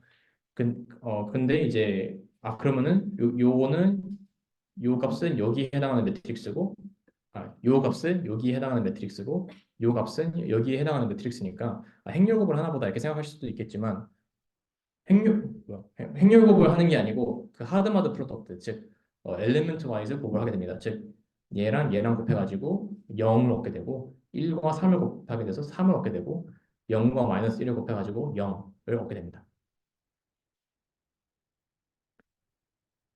음, 여기서 보면은 조금 특징적인 게 뭐냐면은 지금 피처맵에 의해서 소프트맥스 직전에 클래스 스코어가 얼마나 변했는지를 구하려고 했는데 그 지금 혹시 패턴 같은 걸 파악하신 분이 벌써 있으실 수도 있는데 지금 살아남은 기울기의 영역들이 어느 영역들이냐면은 원래 피처맵에서도 양수인 부분들의 기울기값만 살아남았어요. 백프로파게이션을 이렇게 하려고 한 게 아니고 렐루를 쓰게 됨으로써 이런 결과가 얻어지게 된다는 걸 설명드리고 싶은 겁니다. 이제 갑자기 어떤 디컨볼루션, 뭐 백워드 패스 뭐 이런 게 막 나오는데 간단히 말해가지고 피처맵에 의해서 그 YC 즉 클래스 스코어가 높여지거나 낮아지는 것 요거를 그 기울기를 구하겠다는 건데 그 기울기를 구할 때 그냥 원래 백프로파게이션처럼 체인룰을 쓰는 게 아니고 그냥 갑자기 요 알록달록한 요 길게 맵에다가 그냥 렐루를 씌워버리는 게 이제 바로 이제 디컨볼루션 백워드 패스라고 하는 그 계산 방법입니다. 제가 아까 말씀드렸다시피 이제 어떤 클래스 스코어에다가 영향을 주려면은 결국에 지금 다 양수값에 영향돼서 움직이고 있기 때문에 결국에는 그 양수 기울기만 중요해지게 되거든요. 그래서 그 클래스 스코어의 YC를 높이는 것에 기여하는 픽셀들의 기울기만을 보존하겠다. 그렇기 때문에 우리는 그냥 요 마지막 풀리 커넥티드 레이어에서 계산된 요 기울기 매트릭스에다가 렐루를 씌워가지고 음수 영역의 음수 기울기 값을 가지는 피처 맵의 픽셀들은 다 날려버리겠다. 그걸 안 하겠다. 이런 게 이제 디컨볼루션 백워드 패스 계산 방법이라고 생각하시면 될 것 같습니다. 이제 드디어 이제 마지막 여기 진짜 마지막 부분에서도 이제 마지막인데 가이드 그 백프로파게이션은 도대체 뭐냐? 되게 식이 긴데 정확 이게 조금 이게 어떻게 이루어진 식인지를 보면은 앞에 부분은 원래 있는 백프로파게이션의 방식을 이용해서 계산을 하고 거기다 곱하는 거예요. 디컨볼루션 백워드 패스를 즉 이 두 가지를 혼용을 해서 사용을 하겠다는 건데 이제 백프로파게이션을 이용해가지고 이 기울기를 계산을 하게 되면은 아까 말씀드렸다시피 렐루를 통해서 무시된 부분의 기울기들도 다 같이 무시가 돼버렸죠. 즉 모델이 렐루를 통해서 무시한 부분들의 기울기들은 나도 같이 무시를 하고 모델이 렐루를 모델이 렐루에 통과시켰음에도 불구하고 살아남은 값들의 그 픽셀들 있잖아요. 거기들의 그 기울기 값, 즉 모델이 무시하지 않은 부분의 기울기만을 보존하겠다라고 하는 게 이제 원래 백프로파게이션이고요. 그다음에 디컨볼루션 백워드 패스는 아까 말씀드렸다시피 그 클래스 스코어 여기에 조금 더 이 클래스 스코어를 높이느냐 낮추느냐 여기에 조금 더 집중한 거기 때문에 이거를 높이는 것에 기여하는 기울기 즉 양의 기울기를 가지는 픽셀들만 보존하겠다라는 게 이제 디컨볼루션 백워드 패스였어요. 그렇다면 요게 지금 다 양수냐 음수냐를 가지고 그리고 영어로 만드느냐 아니냐를 가지고 싸우고 있기 때문에 요거 두 개를 곱해버리면은 어 0에다가 0 곱하면 당연히 0이 되죠. 그 간단한 그 원리를 이용해 가지고 어 디컨볼루션 백워드 패스에서 0이었던 픽셀들과 백프로파게이션에서 결국에는 이제 0의 기울기를 가지게 되었던 부분들이 이제 합집합으로서 나타나게끔 됩니다. 즉, 이 두 가지 효과를 전부 다 가져가겠다는 거예요. 즉, 모델의 계산에 포함하는 픽셀들 그리고 그 중에서도 클래스 스코어 YC를 높이는 픽셀들의 기울기만을 보존하겠다. 그래서 이 두 가지를 곱해서 가져가는 게 이제 가이디드 백프로파게이션이라고 생각하시면 될 것 같습니다. 자, 그럼 이제 제가 이제 세 가지 기울기 계산 방법을 보여드렸는데 지금 보시면은 이제 백프로파게이션 같은 경우에는 이제 모델이 무시하지 않는 부분의 기울기는 전부 다 보존을 하기 때문에 기울기 값은 음수였을 수도 있겠지만 원래 피처 맵에서는 양수였을 수도 있겠죠. 그렇기 때문에 기울기 값이 음수인 것도 살아남을 수가 있어요. 그래가지고 이게 백프로파게이션을 통해 가지고 그 기울기 값의 정보를 이용해서 이제 그래드캠처럼 어떤 픽셀들이 중요한가를 지금 시각화한 건데 지금 양수랑 음수랑 지금 서로 오프셋 상쇄시키고 있는 관계이기 때문에 지금 자세히 보시면은 분명히 이 고양이를 보고 고양이라고 판단한 그 피처맵을 뽑은 건데 정확히 뭘 본 건지 좀 잘 알 수가 없고 되게 노이지한 이미지가 나오는 걸 알 수가 있어요. 음수랑 양수가 섞였기 때문에. 자, 그래서 이제 그러면은 그럼 나는 음수 다 없애버릴 거야. 이렇게 해가지고 클래스 스코어 YC를 높이는 픽셀들만 보존하겠다라고 해서 디컨볼루션 백워드 패스를 이용해서 시각화해봤는데 이것도 좀 뭔가 잘 안 보이죠. 노이즈는 확실히 전부 다 줄어들었는데 정확히 어떤 로컬리티에 집중해서 모델이 이런 판정을 내렸는지가 알기가 좀 어려운 부분이 있습니다. 그럼 이 두 가지 효과를 둘 다 가지고 간 이 가이드 퍼포메이션 같은 경우에는 이제 모델이 실제로 그 클래스 스코어를 지금 높이는 픽셀들만 표시하겠다라는 게 아까 전에 디컨볼루션 백업 패스라고 했었죠. 그거의 효과와 동시에 이제 노이즈를 없애는 효과도 가지고 그 모델이 무시하지 않는 부분들도 기울기를 다 살리겠다라고 하는 그 백프로파게이션의 원래 특성도 가지고 있기 때문에 지금 모델이 정확히 어떤 부분을 보고 이런 고양이 인풋에 대해서 고양이 클래시피케이션 내렸는지에 대한 힌트를 조금 더 얻기가 쉽다. 이런 게 이제 가이디드 백프로파게이션의 그 아이디어라고 생각하시면 될 것 같고 그러면 도대체 이거를 왜 하느냐? 가이디드 백프로파게이션을 활용해서 이제 여기 밑에 얻은 요 그래드캠 요 맵을 보정해서 가이디드 그래드캠이라고 하는 거를 얻으려고 아까 그 짓거리를 한 거예요. 백프로파게이션 막 세 가지 막 정의해가지고 막 이걸 짬뽕 시킨 거였죠. 지금 보시면은 여기 지금 요 동그라미에 점 찍혀 있는 연산자가 있는데 이거 이제 아까 전에서부터 계속 말씀드렸던 그 하드마드 프로덕트 즉 원소 광급입니다. 즉 아까 전에는 그 다른 단계에서 계산된 기울기 매트릭스들의 원소들 간의 엘리멘트 와이즈 프로덕트를 이용해 가지고 어떤 기울기를 계산했다면 여기서는 그렇다면 이 가이드 프로파게이션을 이용해서 얻어낸 액티베이션 맵이랑 그래드캠이라고 이 저자들이 주장한 그 제안한 그 방식을 통해서 얻어낸 액티베이션 맵을 엘리멘트 와이즈 그 프로덕트를 계산해 가지고 새로운 액티베이션 맵을 뽑아내겠다라는 겁니다. 그렇다면 이거를 이제 왜 했는지 에 대해서 조금 설명을 드려야 될 것 같은데요. 일단 그래드캠 사진을 보시면 이제 막 중요한 거는 빨간색, 안 중요한 건 파란색 이런 식으로 이미지가 전반적으로는 무슨 이야기를 하고 있는 건지 좀 잘 알 것 같기는 해요. 근데 지금 보시면은 어쨌든 해상도가 아주 높진 않죠.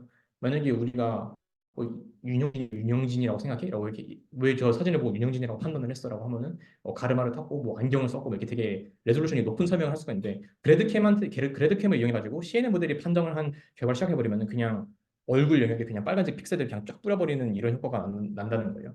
이런 게 싫어서 가이드 백 프로파게이션을 가지고 로컬한 영역에서의 레솔루션을 올려보겠다라고 하는 게 이제 그래드캠을 가이드 백 프로파게이션을 이용해서 보정하겠다. 그래서 실제로 이제 이런 인풋이 있을 때 지금 개랑 고양이가 있죠. 이제 그 고양이라고 이제 판정을 했을 경우에 그래드캠을 얻어보면은 이제 보면은 뭐 고양이 영역의 픽셀들이 뭐 중요하다라고 해서 이제 막 여기다가 막 빨간색 뭔가 액티베이션 맥을 뿌려놓긴 했어요.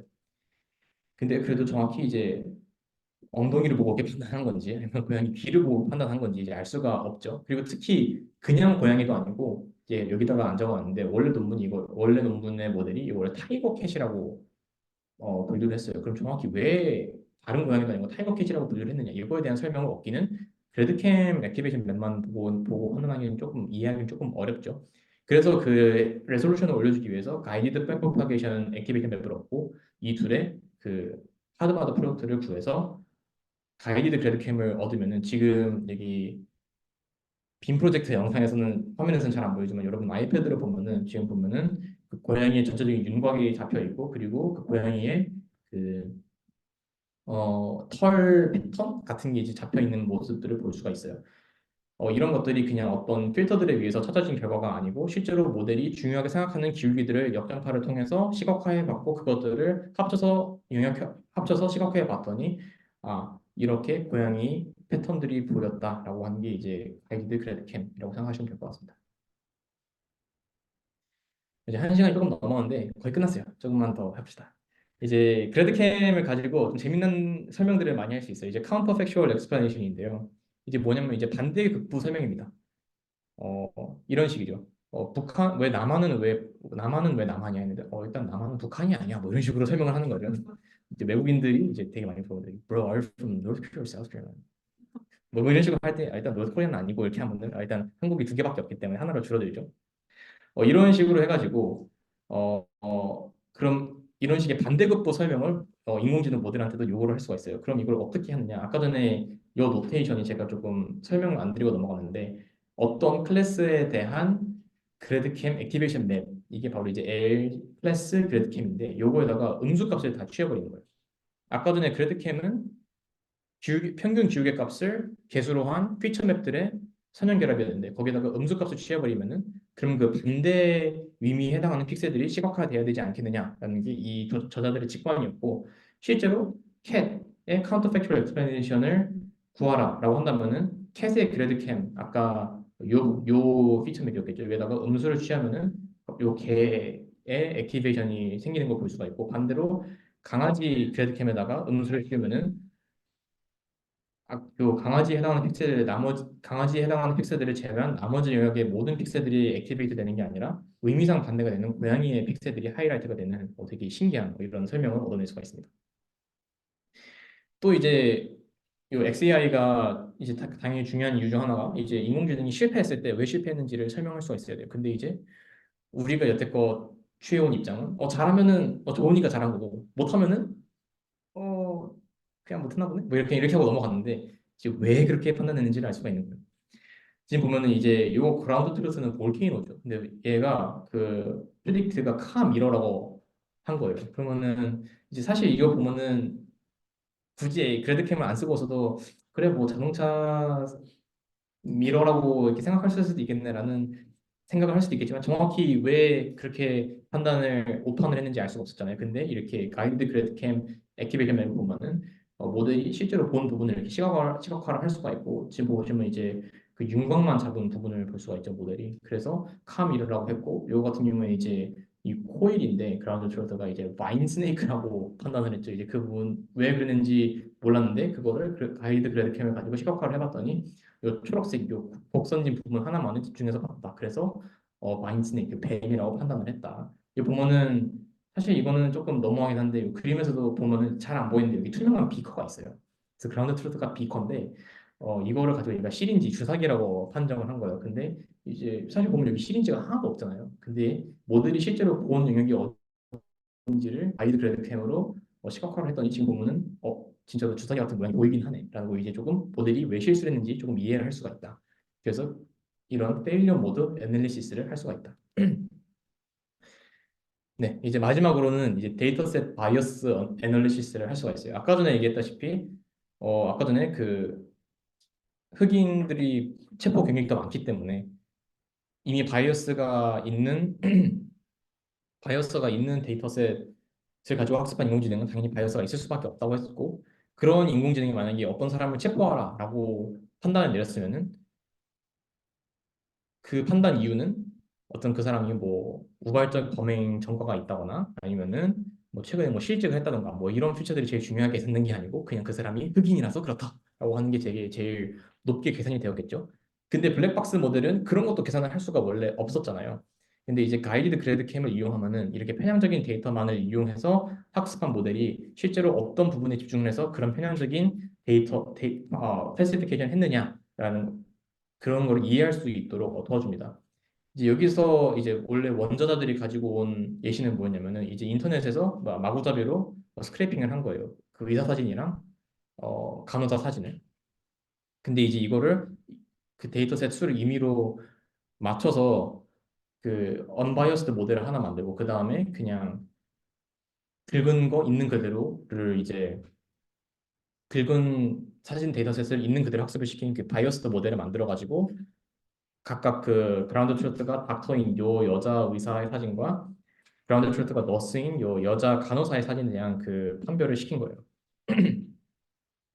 지금 보면은 이제 제가 여기다 프리딕션을 안 써놨는데 바이어스드 모델 같은 경우에는 둘 다 너스 즉 간호사라고 판단을 했고요. 언바이어스드 모델 같은 경우에는 요거는 의사, 요거는 이제 간호사다라고 이제 올바른 프리딕션을 했어요. 자, 근데 이제 당연히 이제 바이어스드 모델이고 언바이어스드 모델이니까 얘는 정확히 했고 얘는 뭐 틀리게 한쪽으로만 판단을 했다. 뭐 그건 이제 이해할 수가 있는데 이제 옛날에는 그냥 데이터셋 자체가 뭐 간호사가 여자가 압도적으로 많았고 의사 사진은 남자가 압도적으로 많았다. 뭐 이런 식으로밖에 설명을 못 했는데 근데 모델이 정말로 그렇게 봐서 그렇게 오판을 한 거야? 라는 질문했을 땐 대답을 할 수 없었잖아요. 근데 이제 그래드캠을 이용하면은 그거를 설명할 수가 있다는 겁니다. 지금 보면은 언바이어스드 모델 같은 경우에는 어떤 의상이나 아니면은 지금 청진기 아니면은 뭐 입고 있는 옷 이런 것들을 이용해 가지고 의사다 간호사다라는 걸 판단을 했어요. 얼굴 쪽에는 액티베이션이 거의 없는 걸 알 수가 있어요. 근데 바이어스드 모델 같은 경우에는 얼굴이나 이제 헤어스타일 이런 거 보고 여자네 그러면 뭐 간호사인갑다 이렇게 하고 그냥 판단을 한 거예요. 이런 것들도 이제 그냥 옛날에는 아마 뭐 옛날에는 그냥 뭐 임밸런스 데이터셋이라서 뭐 아마 그랬을 거다라고 하는 이 추측 같은 것들을 기울기들을 이용한 시각화를 이용해서 실제로 다 설명을 할 수가 있게 되었다라는 겁니다. 네, 마지막 슬라이드입니다. 장점으로는 CNN이고 그 컨볼루션을 이용하는 모델인 이상 모델 구조에 상관없이 적용 가능해요. 그래드캠 같은 경우에는. 그리고 그 액티베이션 맵의 레솔루션을 가이디드 백프로파게이션을 이용해서 높였죠. 그리고 이제 아까 전에 이제 라인 같은 경우에는 연산량이 엄청 많았어요. 막 퍼뮤테이션도 하고 막 그거에 대해서 막 다시 그 서로겟 모델 피팅도 시켜야 되고 연산량이 되게 많은데 이거 같은 경우에는 그냥 선형 결합을 통해서 그냥 시각화 시켜버리는 거죠. 그리고 그 기울기 같은 것들도 어, 연산을 할 때마다 새로 계산하는 게 아니라 모델 옵티마이제이션 할 때 원래 계산했던 것들이죠. 그렇기 때문에 없던 거를 새로 만들어서 계산하는 거는 마지막에 선형 결합하는 그거밖에 없어요. 그래가지고 연산량이 되게 적습니다.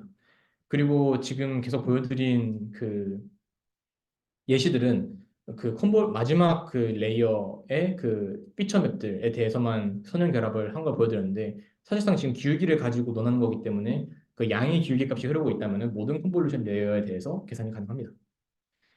이제 단점으로는 이제 아까 전처럼 그 고양이랑 개 이런 게 같이 있으면은 복수의 클래스가 한 이미지에 같이 있으면은 그 그래드 캠이 좀 적절하게 좀 가시화가 안 되는 경우가 있다고는 합니다.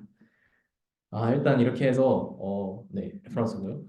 빠르게 좀 발표를 맞춰봤는데 여러분 지금까지 정기 세션 분날 좀 수고 많으셨고 잠시 쉰 다음에 마음 받도록 하겠습니다. 감사합니다.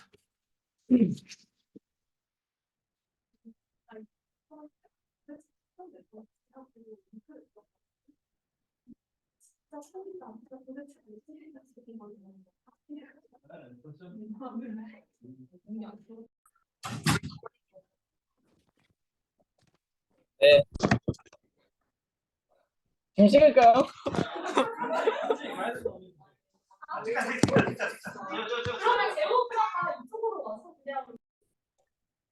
빨리 시작할. 오늘 한번 30분 컷 내볼게요, 이거. 근데 가능할지 모르겠어요. 네, 맘바고요. 맘바 그러니까 전 세션에서 형진이가 그 비전 관련된 그 XI에 대해서 얘기했는데 저는 NLP 관련된 그 새로 나온 모델 한 작년 12월 그래서 지금 한 4달도 안 된, 4달 좀 됐나? 4달도 안 된 모델인 블랙 맘바에 대해서 할 겁니다. 블랙 맘바입니다. 맘바에 대해서 할 겁니다. 네, 기능이 이렇게 되고 우선은 시작하기 전에 우선 트랜스포머에 대해서 먼저 복습을 할 건데요. 이 모델 트랜스포머 딥러닝 스터디에서 다들 하셨으면 뭔지 다들 아실 거라고 생각하는데 결국에는 이 트랜스포머는 다름이 아니라 이런 오른쪽에 보이는 것처럼 이 어텐션이라는 개념을 활용하는 거죠. 어텐션이라는 개념을 활용해서 이 각 단어마다 어느 단어와 이 가장 연관성이 있을지를 이렇게 행렬 곡선으로 이렇게 표현을 한 겁니다.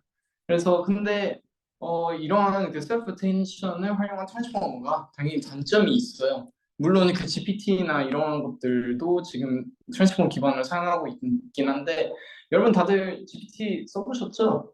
GPT 써보셨으면 쓰시면서 단점들이 느끼실 거라고 생각해요. 예를 들어서 간단하게는 연산 이런 게 안 된다든지 아니면 여기 이 맘바가 다루는 거는 긴 시퀀스 있죠? 긴 시퀀스 등을 원래 GPT가 원래는 잘 못 다뤘어요. 왜냐하면 결국에는 이 모든 단어에 대해서 이것을 다 해야 되기 때문에 그래서 이 problem of transform에 대해서 얘기할 건데요. 그래서 이 그림과 같이 보이면 원래대로라면 이것들을 그냥 각 단어라고 생각할게요. 그러면 이 사진과는 다르게 저희는 이 점에 있다면 이 점에 대한 모든 연결들 이런 것들을 모든 점에 대해서 이런 식으로 이렇게 생각을 해야겠죠. 고려를 다 해야 되는데 근데 그거를 다 고려하게 되면 되게 비효율적이겠죠. 그래서 이것과 같이 빅버드라는 모델이 또 있는데 이건 트랜스포먼스 기반으로 롱 시퀀스를 해결하기 위해서 이렇게 글로벌 그리고 로컬 그리고 랜덤 이것들을 세 개를 더해서 이런 식으로 토큰들을 흰색은 고려하지 않는 이런 식으로 고려한 모델입니다. 근데 저희가 알아볼 모델은 이게 아닙니다. 그래서 여기서 또 셀프 어텐션에 대해서 또 가져왔는데 말 그대로 그냥 이러한 단어들이 있으면 이 단어가 과연 어느 단어들과 연관되어 있는지 이것들을 다 알아봐야 되기 때문에 그래서 굉장히 비효율적이고 만약에 이 시퀀스 자체가 만약에 되게 길어지면 그럼 더욱더 비효율적이겠죠. 네, 그래서 맘바는 그거를 조금 해결을 한다. 그래서 이 얘기를 가져왔고요. 우선 그 전에 RNN에 대해서 먼저 복습을 할 거예요. RNN 세션 다들 들으셨죠? 세션 때 RNN은 결국은 다른 게 아니라 X가 이렇게 인풋으로 들어가면 여기서 히든 스테이트로 들어가서 흰색과 이렇게 들어와서 여기서 RNN 모듈 내에서 아웃풋이랑 다음 히든 스테이트 이렇게 나아가게 되겠죠. 여기서 아웃풋은 다름이 아니라 한 가지 토큰. 어떻게 보면 이 RNN 구조가 이건데 맘바도 이 구조랑 되게 비슷합니다. 그래서 이 구조를 꺼낸 거고요. RNN에 대해서 좀 더 살피자면 히든 스테이트에 들어오면 여기서 어떠한 게이트가 있고 뭐 인풋이 있으면 여기 어떠한 게이트가 있고 얘네 둘의 게이트에 대한 것을 가지고 뭐 바이스까지 고려를 한다면 뭐 등등 이런 식으로 아웃풋이랑 뭐 히든 스테이트를 고려를 한다. 그러면 그 만바를 알기 전에 저희가 먼저 알아야 되는 거는 스테이트 스페이스 모델이라는 건데요. 정확하게는 S4라는 모델입니다. 그래서 이것에 대해서 먼저 설명해 드리고 나서 이것을 활용시킨 이거 다음이 그 S6이라는 게 있는데 이게 사실상 그 만바가 활용한 얘가 만바입니다. 그래서 우선은 S4 먼저를 알아야겠죠. 우선 S4 모델 아키텍처 같은 경우는 이렇게 그 화면을 보이시는 것 같고요. 어떻게 보면 RNN하고 되게 비슷하죠. 왜냐하면 인풋이 있고 히든이 있고 아웃풋이 있으니까 그건 여기에서 그냥 그 이터레이트하게 그냥 돌려가지고 하는 거기 때문에 대신 뭐 다른 점이 있다면 이 D라는 게 뭐 있고 D라는 거는 여기에서 제가 그 만바 논문에서는 이 델타라는 노테이션을 표현을 합니다. 그럼 우선은 기본적으로 여기 보이시는 것 같이 B, C, A, D 파라미터들이 있잖아요. 결론적으로 S4 모델들은 이 네 가지 파라미터들로만 구성이 되어 있습니다. 이 델타, A, B, C 얘네들은 그냥 뭐 매트릭스로 이루어진 뭐 파라미터라고 생각하면 됩니다. 그래서 델타 같은 경우는 디스크리타이제이션을 진행하는 파라미터, A 같은 경우는 히든 스테이트에서 다음 히든 스테이트로 얼마나 전달이 될지를 정하는 파라미터, B 같은 경우는 인풋인 XT가 얼마큼 많이 다음 히든 스테이트로 전달이 될지를 정하는 파라미터, 그리고 C 같은 경우는 히든 스테이트에서 아웃풋 스테이트로 어떻게 변형이 될지를 정하는 파라미터. 뭐 이거 같은 경우는 그림을 다시 보면 이해가 될 겁니다. 그래서 우선은 그 디스크리타이제이션이라는 개념에 대해서 먼저 접할 겁니다. 아마 대사를 하면서 뭐 이 디스크리타이제이션이라는 개념을 지금 여기서 처음 들어보시는 분들이 대부분일 거예요. 혹시 디스크리타이제이션에 대해서 들어본 적이 있다? 거수 해주실래요? 없어요? 신기하다. 와, 와 대박. 장난입니다. 네. 컴파일이랑 똑같은 잠깐 살짝 비슷해요. 그 디스크리타이제이션 같은 경우는 뭔지 설명해 드리고 판단해 주세요. 제가 퀀티테이제이션에 대해서 정확하게 모르기 때문에. 디스크리타이제이션 같은 경우는 다름이 아니라 뭐 NLP 타스크나 뭐 시계 데이터들을 고려를 한다면 뭐 컨티뉴스한 데이터들이 대부분이에요. 근데 저희 컴퓨터들 같은 경우는 그 컨티뉴스한 데이터들보다는 디스크리트한 데이터들을 더 잘 다룹니다. 이거 같은 경우는 뭐 컴퓨터들이 뭐 바이너리로 이루어진 그냥 0과 1, 뭐 이러한 연산으로 이루어진 것을 고려를 한다면 그렇겠구나라고 생각을 하실 수 있겠죠. 그렇기 때문에 이 컴퓨터들이 조금 더 잘 이해하기 위해서 저희 그 매트릭스 파라미터들을 이렇게 디스크리트한 데이터들로 먼저 바꿔주는 게 스테이트 스페이스 모델에서 말하는 겁니다. 그래서 디스크리타이제이션을 진행하기 위해서는 다양한 방법들이 있는데 여기서는 그 만바 논문에서는 제로 월드 홀드 방법을 채택했기 때문에 다름이 아니라 그냥 그 델타랑 A가 있으면 A 바가 이 A를 디스크리타이즈 시킨 친구라고 생각하면 될 것 같고 B 바가 이 B라는 친구를 디스크리타이즈 시킨 친구라고 생각하면 됩니다. 그리고 연산 같은 경우는 이렇게 되고요. 이 연산 같은 경우는 그 방법이 다양한데 여기에서는 제로 월드 홀드 방법을 채택했다. 그러면 이것에 대해서 좀 더 알기 위해서 디퍼런셜 이퀘이션에 대해서 알아봐야 되는데 이것을 이용해서 다음 시점에 대한 히트 스테이트를 구할 수가 있어요. 이거 같은 경우에는 그 율러 메서드라는 그 제로 올드 홀드와는 다른 방법인데 그래서 이 히든 스테이트 t 플러스 델타를 이런 식으로 그 히든 스테이트 그 현재 t 시점의 히든 스테이트과 이렇게 그 미분시킨 그 히든 스테이트 곱하기 그 델타 이런 식의 표현이 가능합니다. 그래서 이것을 정확하게 살피자면 딕시자이제이션이 이 정확한 수식은 그냥 넘기도록 할게요. 30분 커트를 내야 돼서 그래서 보면 이런 식으로 결국엔 표현이 가능하다. 다음 시점에 대해서 그 정도로 알아보시면 될 것 같습니다. 그리고 여기에서 그 A 같은 경우에는 그 히든 스테이트 고려한, B 같은 경우에는 그 X 저희 인풋 데이터를 고려한 정확한 수식은 다르지 않을게요. 왜냐면 제 목표는 그냥 여러분들이 만바에 대해서 이해하는 것뿐이기 때문에 대충 먼저 포괄적으로 아직 너무 새롭기 때문에 그러면 이 그 모델을 다시 본다면 디지타이제이션 D에 관한 건 알겠어. 그럼 이 그 나머지에 대해서는 어떻게 될까에 대해서 궁금할 수도 있는데 뭐 다른 게 아니라 저희가 이렇게 히든 스테이트에 대해서 이렇게 구현을 시켰잖아요. 그러면 그거를 가져오게 되면 이런 식으로 그 다음 히든 스테이트에 대해서 그 계산이 가능합니다. 그래서 다른 게 아니라 그냥 A에다가 그 이전 히든 스테이트과 B에다가는 그 저희 그 현재 인풋 그 x를 그냥 집어 곱해서 이렇게 더해서 이러면 다음 히스테이트 구하는 게 가능하다.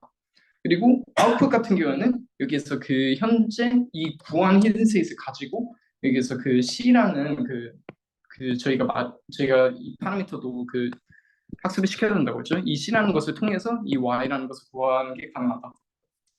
근데 이거를 정확하게 살피면 이거는 그냥 그 RNN하고 그냥 비슷한 거 아닌가? 맞습니다. 그래서 여기에서 linear recurrence, 즉 recurrent하게 연산이 가능하다는 뜻입니다. 근데 이것을 살피면 맘마 같은 경우는 좀 더 효율적으로 해야 되는 거 아닌가요? 뭐 다르게 RNN하고 뭐가 있나요?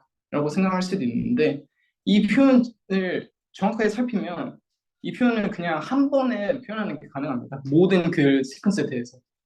즉 넘어가자면 우선 이거부터 얘기해 드릴게요. 제가 좀 빠르게 진행해서 이걸 까먹었네. 그래서 리니어 리커런스에 대해서 좀 더 살피자면 이 식을 좀 데이트 시키면 그 첫 스테이트 같은 초기 값이 없다고 가정을 한다면 그냥 이렇게 더해서 흰색 0 그리고 흰색 0 곱하기 C 그리고 Y0 이렇게 구하는 게 가능하고 그러고 나서 흰색 1에 대해서는 그냥 이 식을 그냥 바로 대입을 시키면 그러면 뭐 이렇게 넣어서 이렇게 그 다음 그 시점에 대해서 구하는 게 가능하고 뭐 야디야디야 이렇게 구하는 게 가능합니다. 네.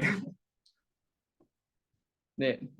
다음으로는 그리고 그 아까 말했듯이 그러면 이거를 그냥 long sequence에 대해서는 그러면 어떻게 채택할 건데 이거는 그냥 결국에는 그냥 하나하나씩 이렇게 하는 거랑 뭐 별반 다를 게 없는 거 아니냐 이렇게 생각할 수 있는데 글로벌 컴프레션이라는 게 있습니다.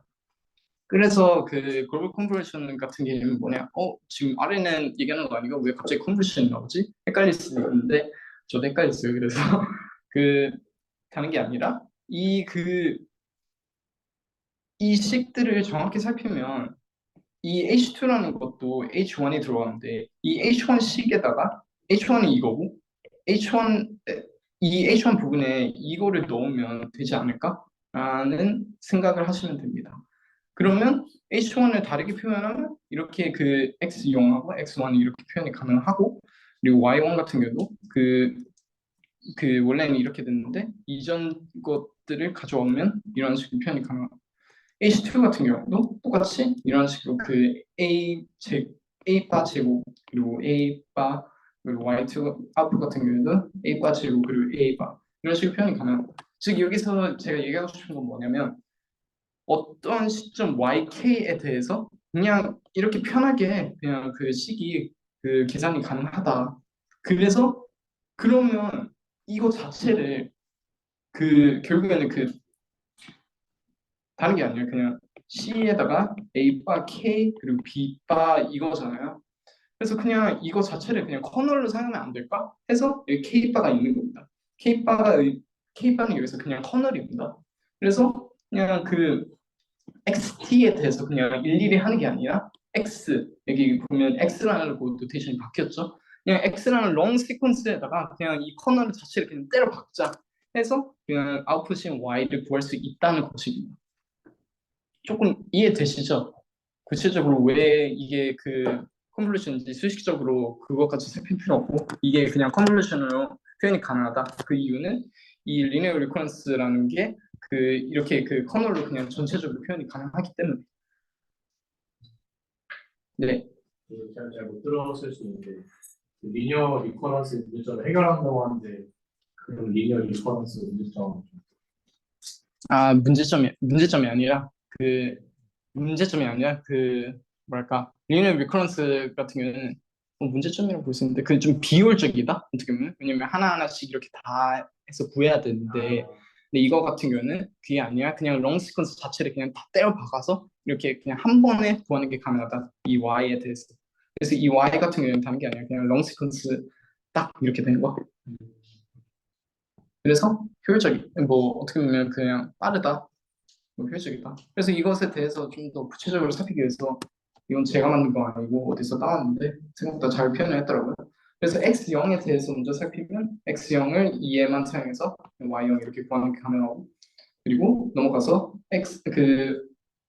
t는 1 시점에서는 뭐 이렇게 여기 보면 a 바가 추가됐죠. a 바 추가돼서 뭐 이렇게 곱해가지고 선 해가지고 결국은 이렇게 표현이 가능하고 다음으로 y2에 대해서는 뭐 이렇게 이거는 그냥 a 중간에다가 그냥 a 바 제곱을 시킨 거죠.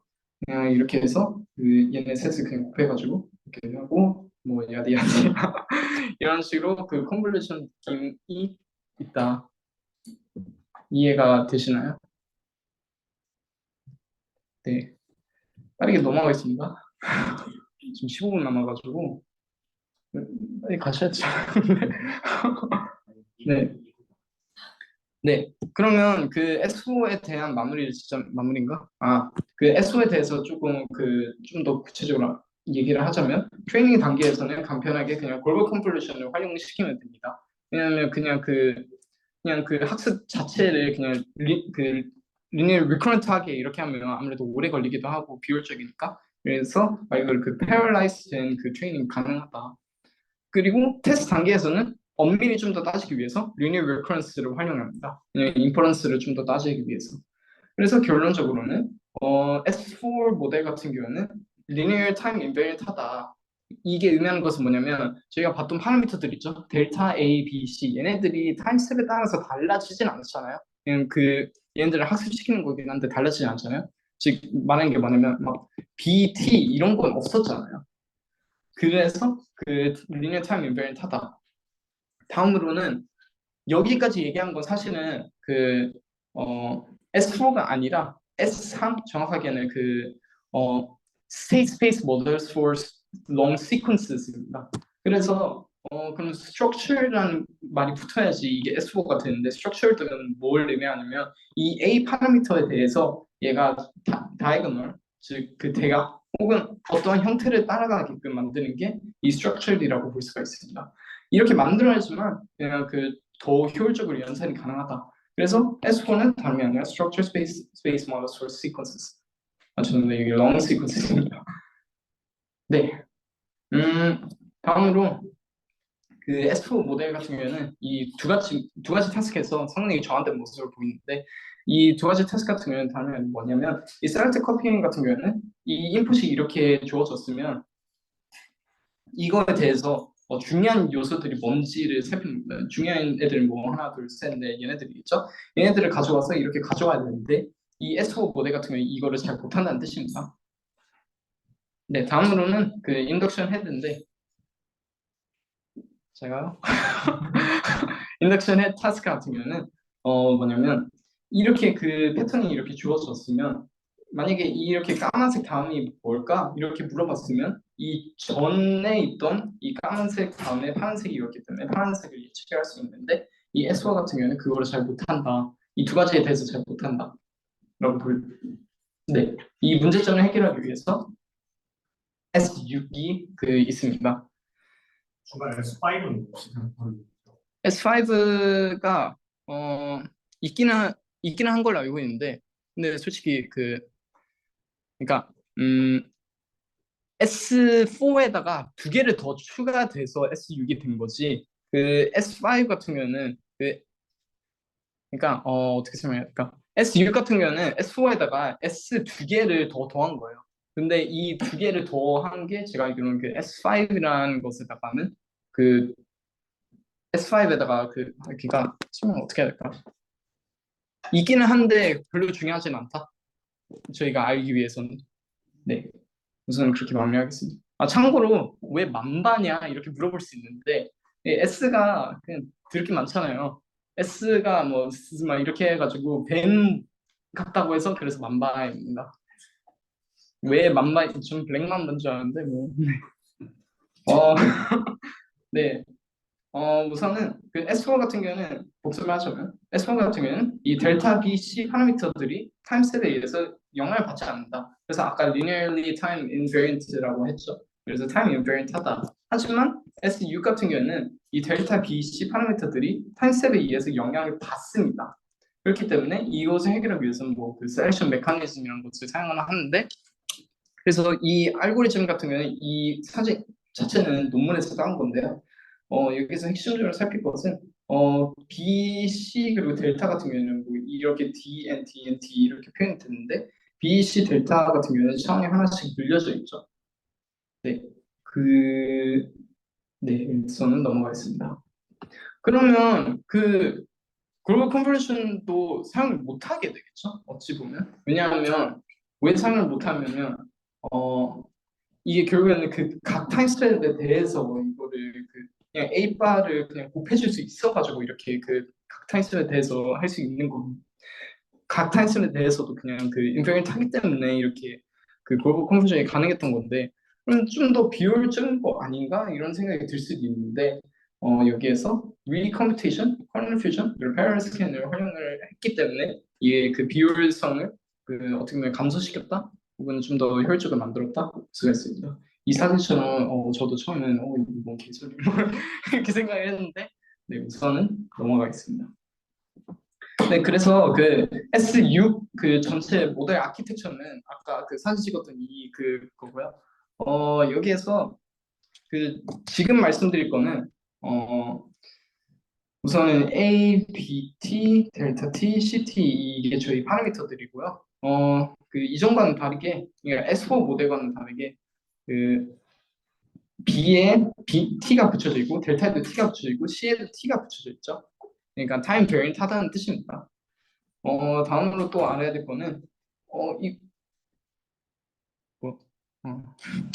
이거는 이 모델 자체는 어찌 보면 그냥 그 RNN하고 조금 비슷한 게 그냥 히든 스페이스 히든 스테이트랑 히든 스테이트 여기 있고, 그리고 인풋하고 그 아웃풋 여기 있고, 그래서 뭐 어찌 보면은 큰 개념에서는 그냥 RNN하고는 좀 되게 유사하다. 대신에 그 이 파라미터들이 그 각 타임 스텝에 대해서 좀 달라진다. 이렇게 알아도 사실은 뭐 반은 만바에 대해서 안다고 생각을 합니다. 저는. 그럼 우선은 제가 말했던 세 가지들이 recomputation, kernel fusion 이렇게 parallel scan 이렇게 세 가지가 있는데, 우선은 그 parallel scan에 대해서 먼저 알아보겠습니다. 저희가 전에 그 S4 모델에서 봤던 거는 그냥 뭐 그 타임스텝이 하나 더 늘어졌으면 이전 거에다가 그 죄송합니다. 그 제가 갑자기 기억이 안 나는데 그 시기, 근데 그 이전 거에다가 뭐 어떤 거 다른 것을 곱하고 그리고 다른 것을 또 더해서 그냥 다음 거를 구하는 이런 식으로 됐었잖아요. 그렇기 때문에 이게 패럴 스캔이 가능한 건데, 즉 이것을 보면 이게 아마 그 프리픽섬이라는 건데, 프리픽섬 혹시 그 들어보신 분들 있으신가요? 뭐 없으면 제가 그냥 설명해 드리겠습니다. 뭐냐면 뭐 이렇게 그 값들이 이렇게 이니셜 어레이가 이렇게 있으면 그냥 그 프리픽섬이란 뭐냐면 현재 시점에 대해서 그냥 이 9고, 그리고 다음 시점 같은 경우는 이 9 더하기 6을 합쳐서 이렇게 15를 구한 거고, 22 같은 경우는 15랑 7 이렇게 더해가지고 22 나오고, 그냥 말 그대로 전 시점에 대해서 그냥 계속 더한 겁니다. 근데 그래서 제가 이걸 가져온 이유는 뭐냐면 S4도 그냥 사실상 이거랑 비슷한데, 근데 이거를 좀 더 확장을 시켜서 보자면 그 연산들을 이렇게 좀 더 복잡하게 표현이 가능하겠죠? 그게 바로 그 S6에서 사용한다는 패럴 스캔입니다. 즉 그 리니어한 요소는 사라졌지만 패럴하게는 표현이 아직도 가능하기는 한다. 이것에 대해서는 너무 구체적으로 살피지는 않겠습니다. 왜냐면 그 직접 읽으신 게 좋을 것 같아서. 다음으로는 커널 퓨전입니다. 커널 퓨전은 뭐냐면 우선은 커널 퓨전 알기 전에는 이 그 GPU 내에서도 그 SRAM이라는 게 있고 HBU라는 게 있습니다. 혹시 그 뭐 그 컴과생들이라면 뭐 그 램하고 롬 차이 아시나요? 혹시 대부분 모르면 그냥 여기서 설명해 드리겠습니다. 그게 좀 살짝 비슷한 개념이라서, 그 GPU 내에서도 이렇게 메모리가 두 가지가 있어요. SRAM하고 HBU라는 거. SRAM 같은 경우에는 Static Random Access Memory로 연산을 진행하는 메모리. 그래서 밴드위드가 작지만 근데 연산이 되게 빨라요. 그렇기 때문에 연산들이 대부분 이 메모리에서 진행된다고 생각하면 됩니다. 그리고 하이 밴드위드 메모리 HBU 같은 경우는 뭐냐면 밴드위드가 많은 하지만 그렇기 때문에 더욱더 느린, 그래서 어떻게 보면 GPU 내에서 저장용이라고 생각하면 됩니다. 그래서 만약에 연산들을 이 오른쪽 그림과 같이 연산들을 진행할 때면 저희는 보통 그 HBU 내에서 이 값들이 다 있고 HBU 내에서 SRAM으로 다시 그 값들을 보내서 그 다음에 SRAM에서 연산을 진행하고 그 다음에 연산의 값을 다시 HBU로 갖고 오고 뭐 이런 식으로 야디야 이렇게 진행이 됩니다. 근데 어떻게 보면 그 뭐냐 GPU 내에서 메모리가 그 비효율적으로 사용되는 가장 큰 이유가 이 HBU랑 SRAM 사이를 왔다 갔다 하기 때문입니다. 그렇기 때문에 이게 되게 비효율적으로 GPU 썼는데 왜 이렇게 느리지 하면 아마 대부분의 경우 그 이유일 겁니다. 연산량이 느린 것보다. 그래서 이렇게 진행하는 것보다는 연산들을 한꺼번에 진행시켜서 그냥 HBU 내에 있으면 HBU 내에 있는 값들이 있으면 그 연산들을 그냥 다 SRAM에 그냥 다 한꺼번에 진행시키면서 HBU로 돌아오게끔 하라. 이런 식으로 하는 게 어떻게 보면 커널들을 퓨즈한다고 생각해서 그 커널 퓨전이 진행이 가능하다는 뜻입니다. 되게 사실은 간단하게 설명한 거예요. 그래서 좀 더 공부하시고 싶은 분들은 한번 공부하는 것을 추천해요. 네, 다음으로는 마지막으로는 리컴피티션인데 이것 같은 경우는 제가 설명을 조금 더 잘 드렸었는데 뭐냐면 예를 들어서 그냥 투 레이어 네트워크라고 그냥 네트워크라고 가정을 할게요. 그냥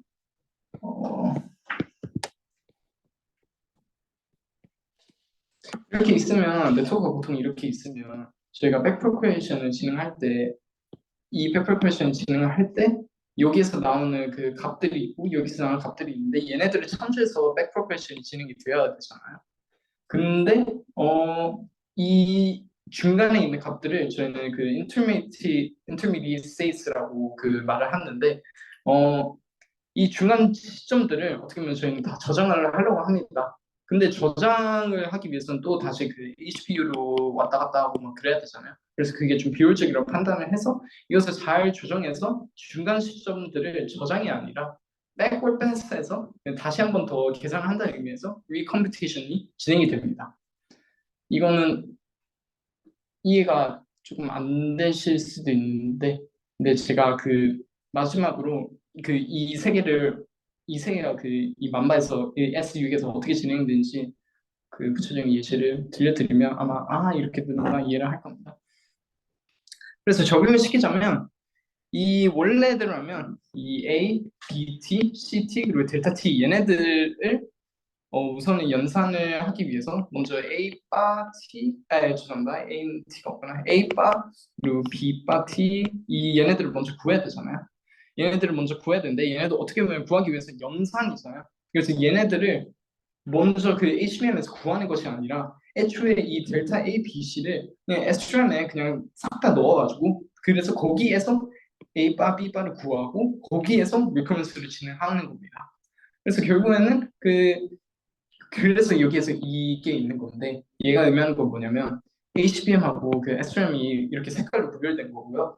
그래서 여기 보면 HBM 같은 경우는 A, B, T, 델타 T, C, T 이렇게 있죠.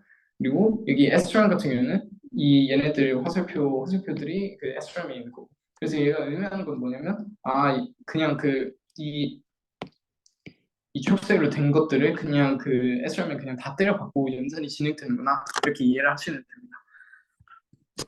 그래서 결국에는 HBM에서 SRAM으로 오는 것은 이 YT 하나뿐입니다. HT 같은 경우는 그냥 남아도 되잖아요. 거기 SRAM에서 어차피 다음 시점에 대해서 또 다시 연산을 진행해야 되니까. 그래서 HT 같은 경우는 그냥 남고 나머지들이 그냥 HBM 안에 그냥 있다 이렇게 이해를 하시면 될 것 같습니다. 혹시 이해가 되시나요? 이게 사실상 그냥 조금 핵심 부분인데 질문들이 있다면 편하게 해주세요. 제발 편하게 해주세요. 네, 여기까지 얘기한 게 S6이고요. 그래서 여기까지 얘기한 게 parallel scan selection mechanism 부분들이 있기 때문에 S4에다가 이 두 개만 더한 거잖아요, 사실상. 그래서 이게 S6이라고 불리는 거고, 이 맘바 같은 경우는 맘바 모델 아키텍처 같은 경우는 이 그 H3인데 H3 같은 경우는 그냥 이런 모델처럼 생겼다 이렇게 지금은 그렇게 이해를 하셔도 되고요. 이 이름 자체는 한글 히포인데 왜 이렇게 만들었는지 모르겠는데 네. 그리고 하여튼 이 H3 모델 아키텍처나 이 게이트 그 MLP 모델 아키텍처 얘는 그냥 그 쉽게 생각해서 저희 그 뭐냐 레시듀얼 블록 그런 느낌이라고 생각하면 됩니다. 그냥 네 그렇게 생각하면 되고 이 두 개들을 그냥 합쳤더니 뭐 그 이런 식으로 표현이 가능하다. 그래서 맘바 같은 경우는 이 SSM 부분에다가 그 이 S6을 넣은 거다. 그게 맘바다. 이렇게 이해하시면 됩니다. 뭐 SSM에다가 당연히 S4를 넣어도 되겠죠. 얘도 어떻게 보면 스테이트 스페이스 모델이니까. 근데 당연히 성능은 그렇게 잘 나오지 않습니다. 네, 그래서 그러면 이것에 대해서 뭐 시그마도 있고 콤비도 있고 이것도 있는데 이거 유명한 것들은 다 뭐냐면 이 시그마 같은 경우에는 사일로 혹은 스위치 액티베이션 펑션이고요. 콤비 같은 경우는 그냥 1D 컴프레션입니다. 왜 1D냐면 저희 같은 경우는 그 2D, 3D 이런 거를 이용하기 위해서는 채널이 여러 개여야 되잖아요. 근데 그 저희가 다루는 데이터는 아무래도 막 랭귀지 이런 데이터인데 그런 데이터들은 원 다이멘션이잖아요. 그렇기 때문에 그냥 1D 컨버션을 진행하면 되고 이 컨버션을 진행하는 이유는 이게 너무 길까봐인 걸로 알고 있어요. 그냥 한번 진행하는 건데 컨버션 진행하는 이유는 이 H3에 대해서 좀 더 알면 되는데 이것을 설명하기에는 너무 시간이 벅찰 것 같아서 안 했고요. 네, 우선 넘어가겠습니다. 혹시 사실 만바는 여기까지 끝이고요. 이제부터는 결과들을 조금 살필 건데 여기까지 질문 있으면 지금 얘기해 주세요. 되게 포괄적으로 설명하긴 했는데 네. 패러렐하는 연산이 가능하다라는 부분 조금만 이거요? 네. 혹시 S4에서 패러렐 연산이 왜 될지 이해가 되시나요? 네, 그러면 S6 같은 경우에는 왜 처음에 안 될 거라고 생각하는지 이해가 되시나요? 리퍼런트하게 네, 맞아요. 텍스트를 네. 근데 그것들을 다 고려를 해가지고 하면 결국에는 그것도 그냥 연산이잖아요, 결국엔. 그래서 그것을 그냥 어떻게 보면 전에는 조금 더 간단하게 이렇게 저희가 그냥 바로 알 수 있는 연산이었다면 지금 같은 경우에 이 오른쪽과 같이 되게 복잡한 연산으로 이루어졌다. 그런데 어떻게 보면 이 복잡한 연산을 다 가져오면 그럼 이것도 결국에는 이렇게 그냥 편리하게 그냥 이렇게 진행이 가능하다? 이렇게 이해를 하시면 될 것 같은데 혹시 이해가 안 되셨죠? 안 되신 표정이라서 지금 안 되시죠? 네. 네. 우선은 넘어갈게요. 지금 거의 9시라서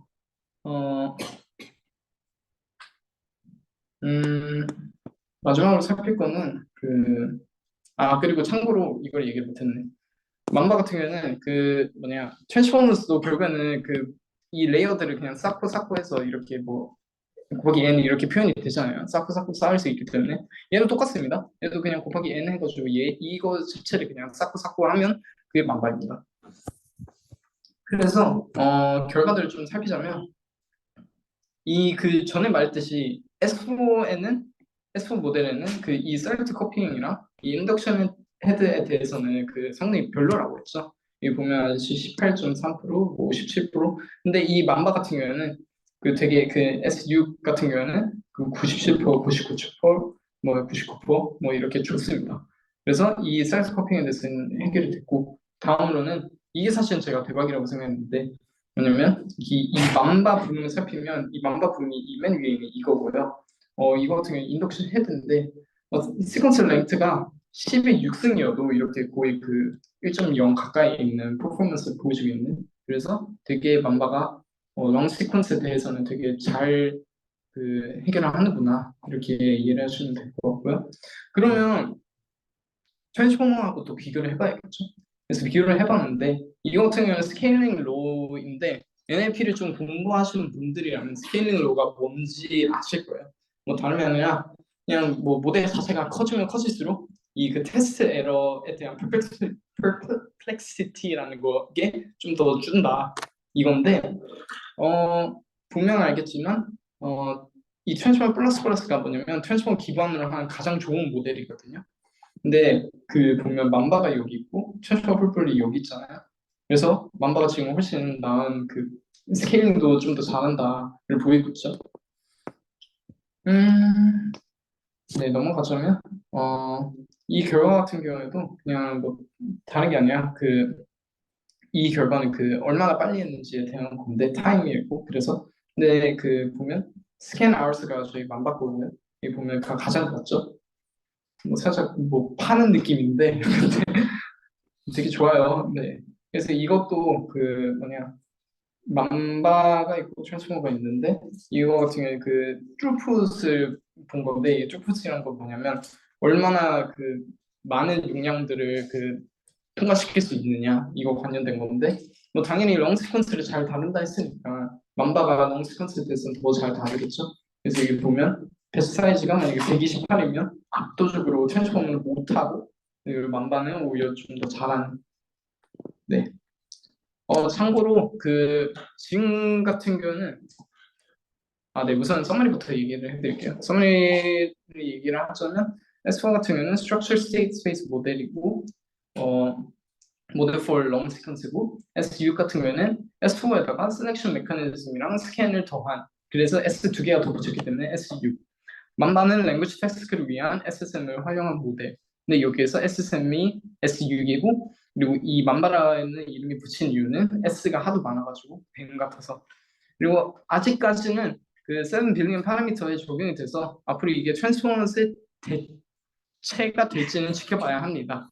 하지만 뭐냐 말할 만한 그 결과 뭐냐면 결과 중에서 그 제가 여기 그래프로 표현을 안 했는데 1.3 빌리언이었나? 그 이 파라미터 내에서 맘바가 1.3 빌리언이었고 그리고 트랜스포머가 이거의 2배였나? 근데 얘네 둘이 성능이 비슷하게 나왔어요. 그래서 그냥 그 트랜스포머가 2배 크기인데 근데 좀 성능이 비슷하게 나왔다 맘바랑 뭐 이런 결과도 있었습니다. 근데 약간 네. 근본적으로 궁금한 건데 일반적으로 알려지기에 네. 스페이스 모델이 롱시퀀스에 대해서 되게 성능이 좋다라고 알려졌는데 네. 지금 뭔가 설명해준 맘바 내용은 이제 이해가 되는데 그냥 왜 SSM 롱시퀀스에 대해서 강한지 자체는 잘 이해가 안 되는 것 같아서 그 부분에 대해서 조금 규론을 간단하게 해줄 수 있는지. 사실 저도 정확히 모르긴 하거든요. 그 질문은. 근데 제 생각에는 이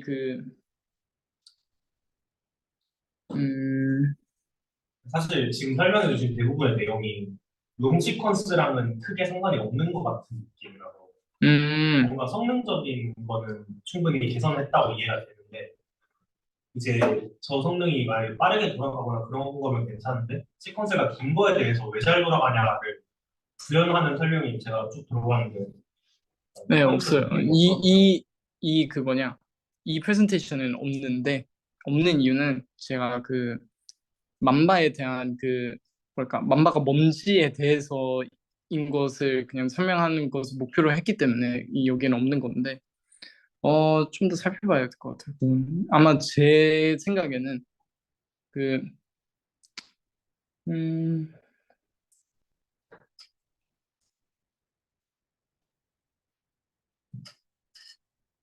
네, 이거는 좀 더 제가 알아보고 나중에 차후에 대답을 해드리겠습니다. 네, 죄송합니다. 네, 그렇게 벌써 9시인데 마무리를 하겠습니다.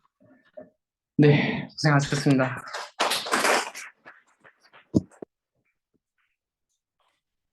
아.